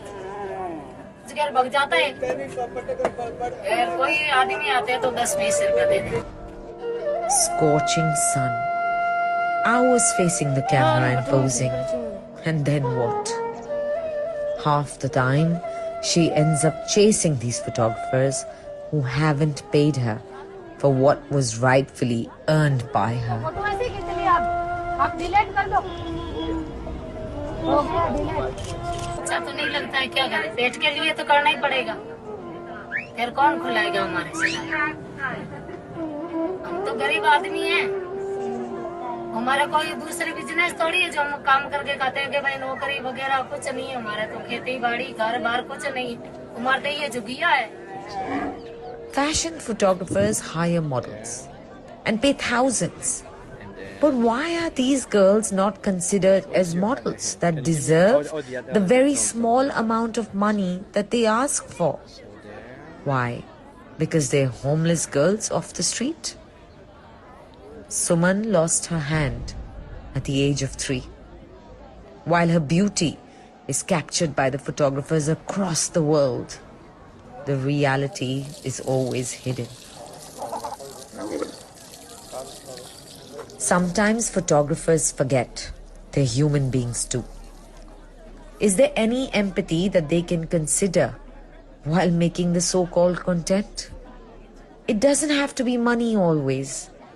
Buying them food for their homes, clothes, Or sometimes just love and care is what they are craving for. Next time, take a few minutes of your life to listen to these girls and their struggles. If they are worthy enough of being your subject for a portrait, then they are worthy enough to get back something in return for their time that they give you.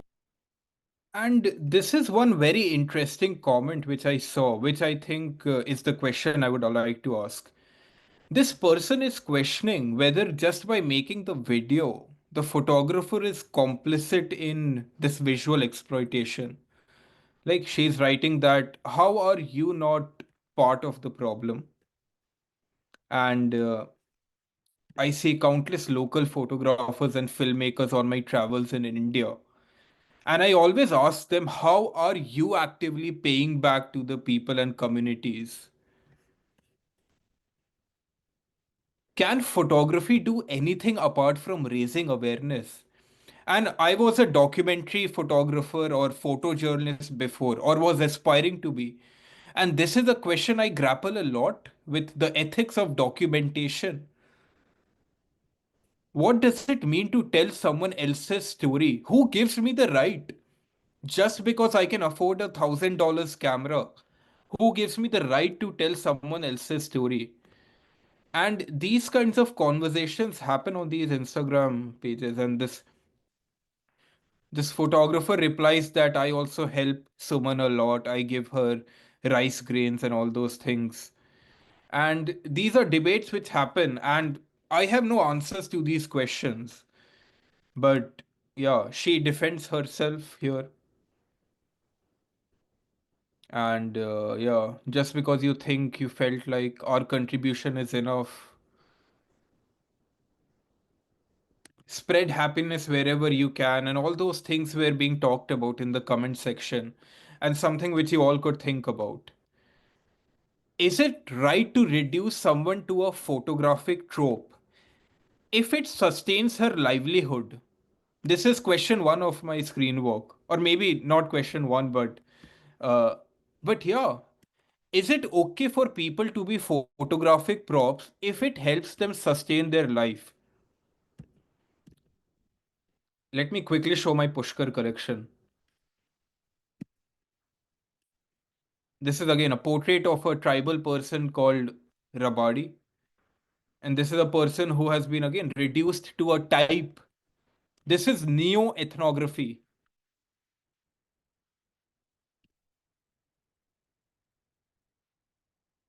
Snake charmers.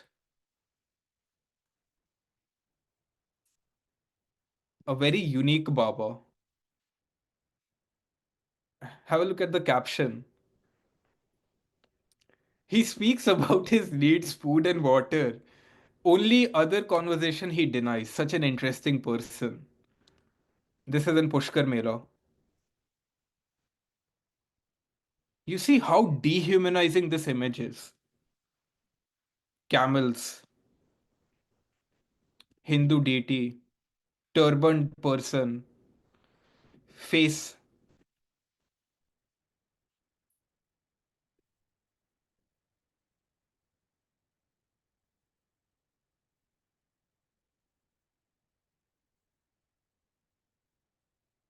This is from National Geographic, by the way, Nat Geo Travel. 3 men in turbans at Pushkar Mela. So, again, as I have said, this way of looking at India has been cemented in the broader visual culture.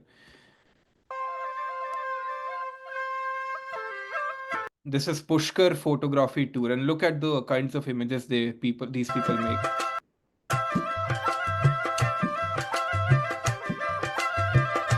Enjoy হচ্ছে, দারুণ photography হচ্ছে, beautiful. এই এসছি video করতে করতে। ভালো ভালো লাগার জায়গা। দারুণ দারুণ উটের নাচ দেখলাম, এই জীবনে একবারই প্রথম দেখলাম, এটাই শেষ। Have a look at this.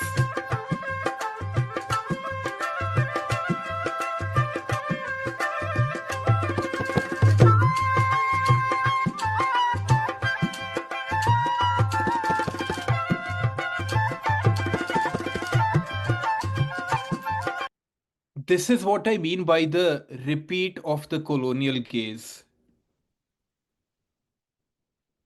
Same old camels. This is also, she's also very influential influencer. 350, around 350,000 followers. So these are people who know their game very well.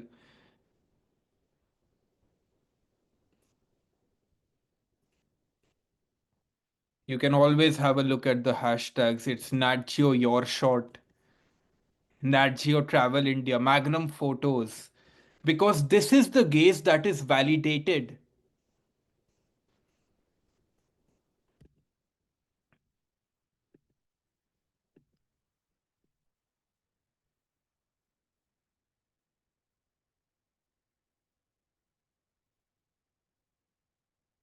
The land of culture.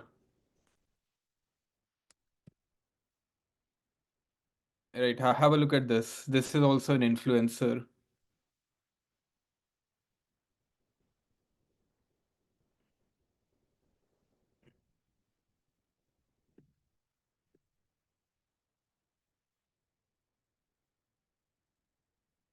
These are the kinds of images which keep on coming from Pushkar. This is a photo workshop.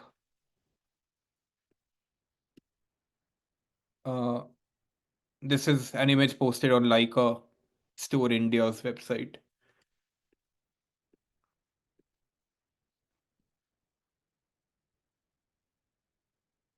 Right, again.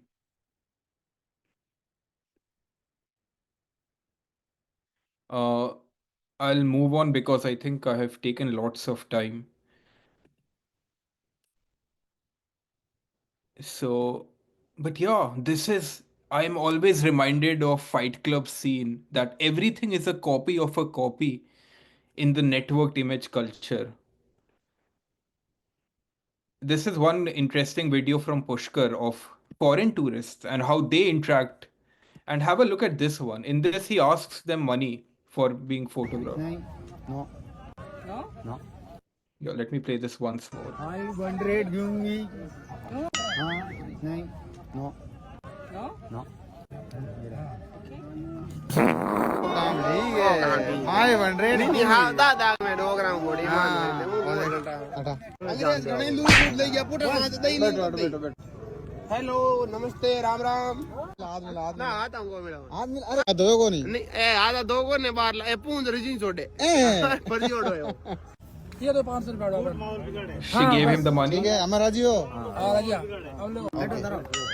अरे हुनो बैठो. काकू तू बैठो जित मौज करो. अगला अमान कहोगे बोलोगे पिक्चर क्लिक. हां पिक्चर कहो जोर से पिक्चर क्लिक. हां अपना खेंचे कौन है आपन दीदी को.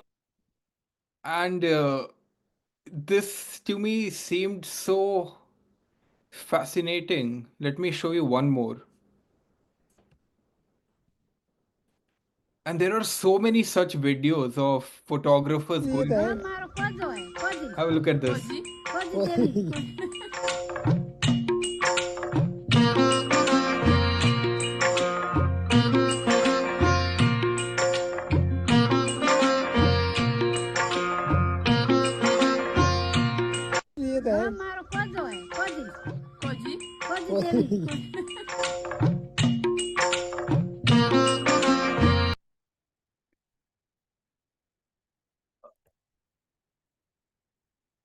One last which I would like to show you is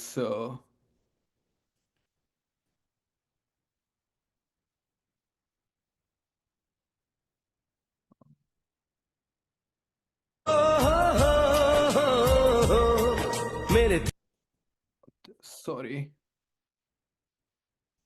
देखो श्याम जी फोटो खींचे है आपने मतलब खींचो खींचो खींचो कोई मना को नहीं फ्री ऑफ कॉस्ट खींचो click click click click click click खींचो वाह देखो डोगरी देखो राजी हुई है अरे आ bullet bullet bullet a this is bike is good very nice bullet bullet ड्रन ड्रन आ देखो.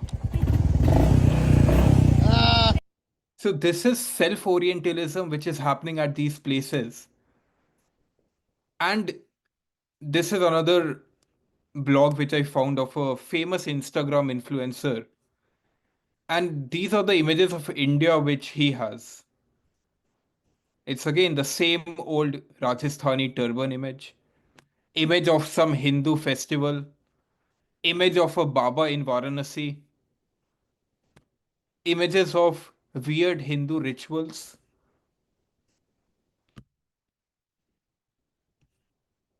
Here they talk about each portrait is a window to the soul and how he tries to connect and make a spiritual connection.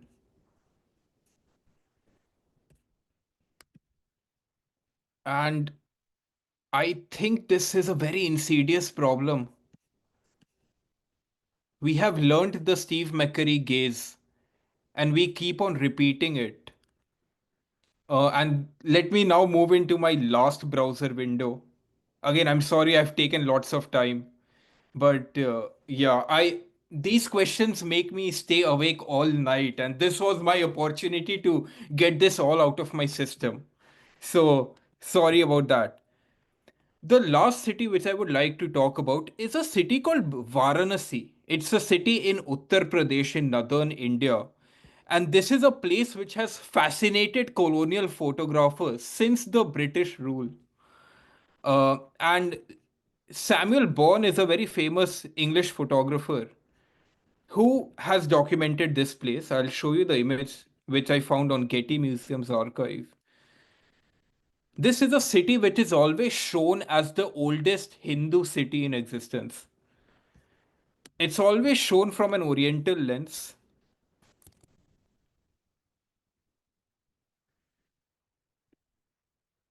These are some more images of Banaras in the burning heart.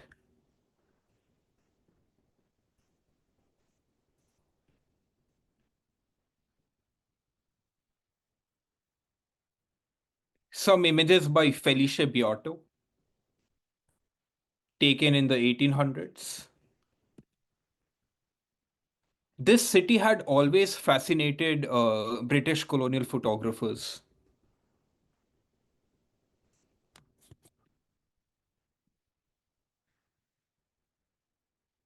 So, this is how the city has been depicted in an old anime. 聖なる川ガンジス、聖者、老人、病人、子供、牛、犬、猿、食べ物、排泄物、燃える死体、すべてを優しく包み流れ続ける川。この川には生まれてから死ぬまでのすべてが縮図としてある。ここ聖地ベナレスに人は何ヶ月いても飽きないと言われるが、それはここで出会う風景がきっとその人の魂の内なる風景だと感じるからだろう。So this is the lens which has been fixed on this particular city. I have also taken Orientalist images in this city, so I'm very well aware of the problem. And in this city, the trope, the visual trope which I see is the image of the holy man, the Baba. And there are so many people who play this role, and multiple photographers stand in a queue. They pay these people money to take the same old photos. And again, you can see the echo chamber which happens in the comment sections inside. Everyone is praising these images because this is the way we have learned to see our country. This is really the way we have learned to see our country. I repeat myself, this is the most insidious aspect of the colonial gaze, that it has seeped into the eyes of the colonized. Have a look at this. Timeless Banaras. I repeat myself, a central aspect of Orientalism is the timeless aesthetic. The Orient always has a place stuck in time, preserved in amber.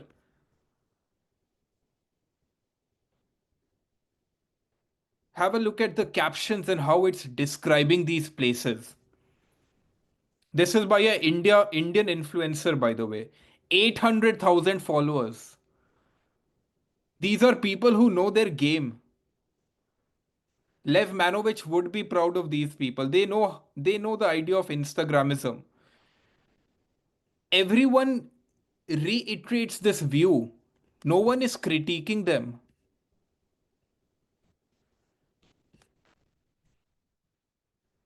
Have a look at these images. It's timeless. The timeless aesthetic.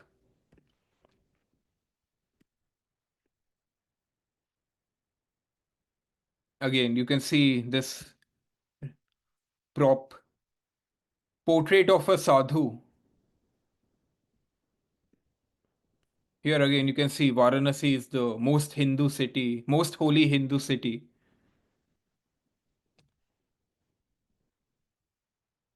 What does it mean to reduce an entire country as diverse as India into such one-dimensional representations? I mean, this is my biggest complaint against these kinds of visuals. That India is never shown as a place where people also listen to heavy metal music or whether people also go to rap concerts. Right. This aesthetic of India as a place stuck in time, I think persists still. This is a page called Street Photography India. 350, 100,000 followers. Have a look at what they have posted. No one is questioning that thing.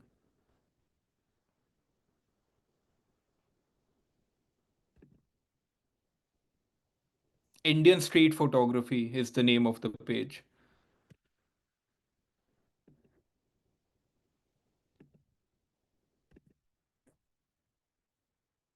This one is, I think, by Steve McCurry.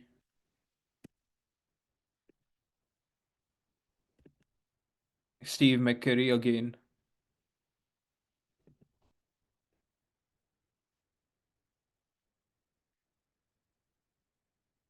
I mean, have a look at this. And let me show you one thing. I mean, these kinds of photo tours exist, just like Pushkar Mela.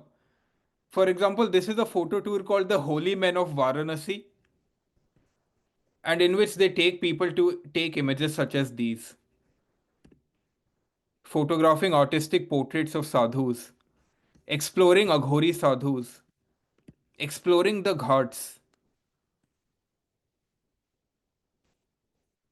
And these are completely constructed, staged portraits.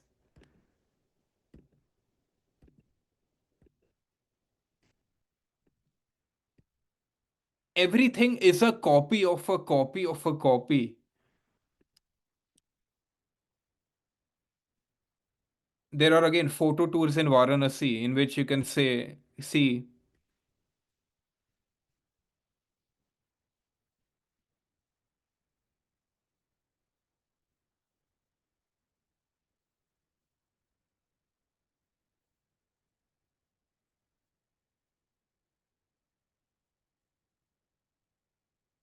Right. There's a mention of the Varanasi Ghats. Admiring the culture and habits of this very spiritual city.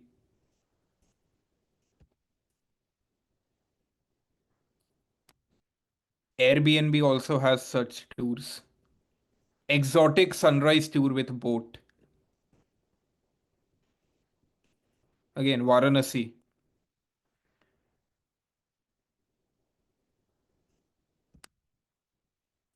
Again, an Airbnb tour in which you go and take images such as these.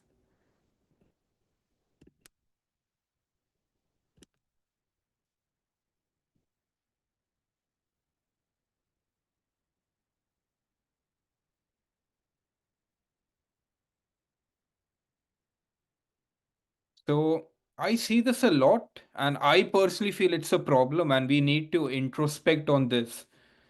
This is again a photography workshop in Varanasi in which you could see the kinds of visuals they are saying that we would create.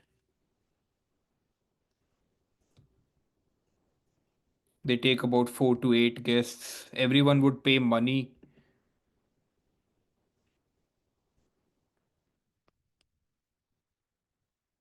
Photograph the order within chaos. the never-ending cycle of renewal that is the cosmos itself.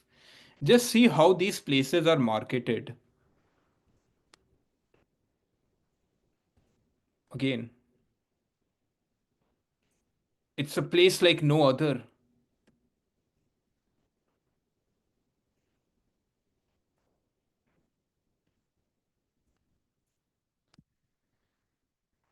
This was a fashion photographer I found who was using these sages as props for her fashion shoot. I mean, this is one of the models of this shoot. Have a look at this one. This is also, this is the model. She's a fashion photographer with 23,000 followers. And this is a commercial shoot in which this person has been reduced to a prop. Think about this. Think about Bloomberg and Channerin and all those arguments. This is another person. I have also taken his photo, by the way. As I said, I have blood on my hands. This is a person who roamed around in Varanasi and he had a monkey with him. And have a look at, he was termed as the Grumpy Baba. You could see the hashtags Varanasi, Holy Man, Sadhu. And this is a very famous Instagram page, Indian street photography. And people kept on going and taking his same old photos. This is also a person reduced to a trope.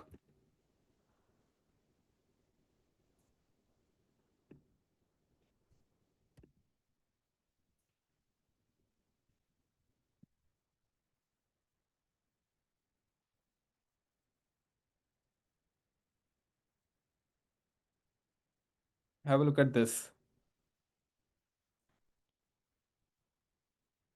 He recently passed away and they are crying that, yeah, he is not anymore. But people talk about him being a very central character of this cart. And everyone wanting to go and take the same old photo they have seen before. In this caption also he mentioned it's the holiest city in the world. There is so much history, religion, devotion. He's called the Monkey Baba. Have a look at the captions again. It's Nat Geo Travel. It's Magnum Photos. BBC Travel. There's a desire to appease to this lens.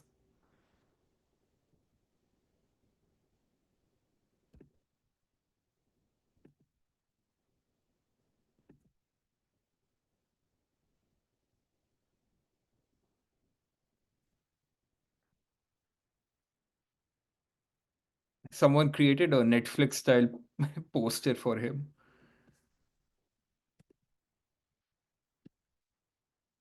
And let me show you one person's interview of what it means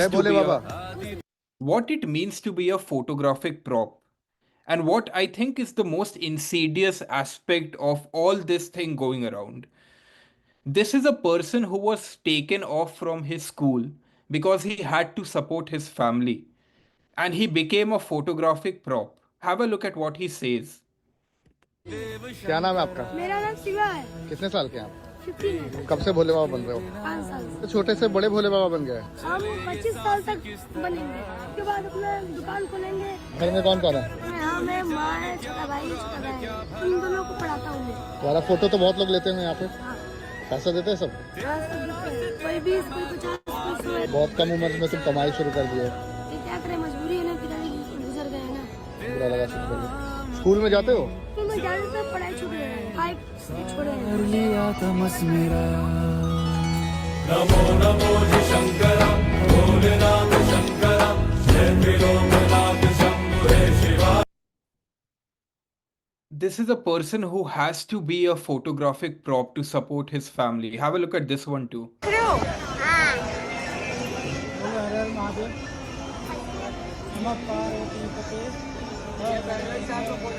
वो भी नया नया शिव जी बना है, अभी उसको नहीं आता है ये पूरा। पता शिव जी कौन थे? हम तुम शिव जी हो? पार्वती जी कहाँ है? पार्वती जी कहाँ है? जोड़े में आइए, जोड़े में। तुम इसमें दिख रहे हो? Hi, Anshul, sorry to interrupt you. I know you have a lot of tabs open, but I'm just wondering Yeah, if you think I that. think I'm over, but yeah, this But I have thanks a so lot for much to this say. very thorough and very complete trajectory that you document and Yeah, moving. one last thing is that, yeah, I'm done now. Okay. Too much. I have just have too much. No, I mean, it's just that I think that we want also to leave a little bit of space for a discussion, and I think that yeah, given the time now, it would be like a good Sure, moment yeah, totally, to have a quick totally. chat about many of the complex issues that you showed us. Maybe I just wanted to ask something about, you showed us this kind of complex interweaving of the legacy of ethnographic research, documentary photography, colonial gaze, archives, network images, and the system of like monetary value and social capital of these images. Like there's this shift that somehow incorporate certain traditions and biases. But what I think it's interesting is that we move from a tradition of documentary photography to what you also called content, right? So Yes. that's a shift also in a photographic genre that I think it's maybe interesting to I don't know if you had like an idea or you could say something about that. Yeah, I think these are images which are made to cater to the Instagram algorithm. As I said, Lev Manovich writes about this in his paper that these are images made not to be printed out or not to have any other deeper meaning, but these are images which are made to recreate an image that is expected from these places, right?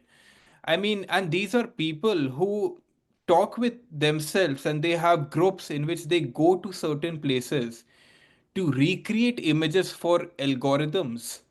So I find this the most fascinating aspect of the networked image culture and Instagram, that the algorithms and the demands of the algorithms now dominate the production process. I remember Instagram recently changed the algorithm in which now they favor videos. Most of these content creators shifted into making reels now. They don't take still photos anymore because those images don't work in the algorithm. So, this is a very fascinating aspect which I think we could think more about.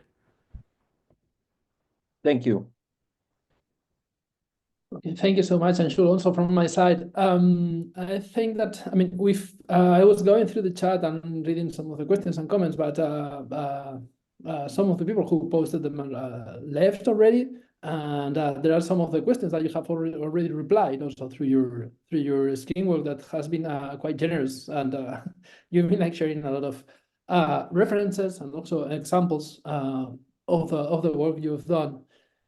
So, unless there's any like burning questions from the audience, given the time that it is already, we might wrap it up here. So I will just like thank you again, Anshul, for the presentation, for all what you have shared with us, and all the food for thought that you gave us through the presentation. And thank you also to all the audience who joined us today.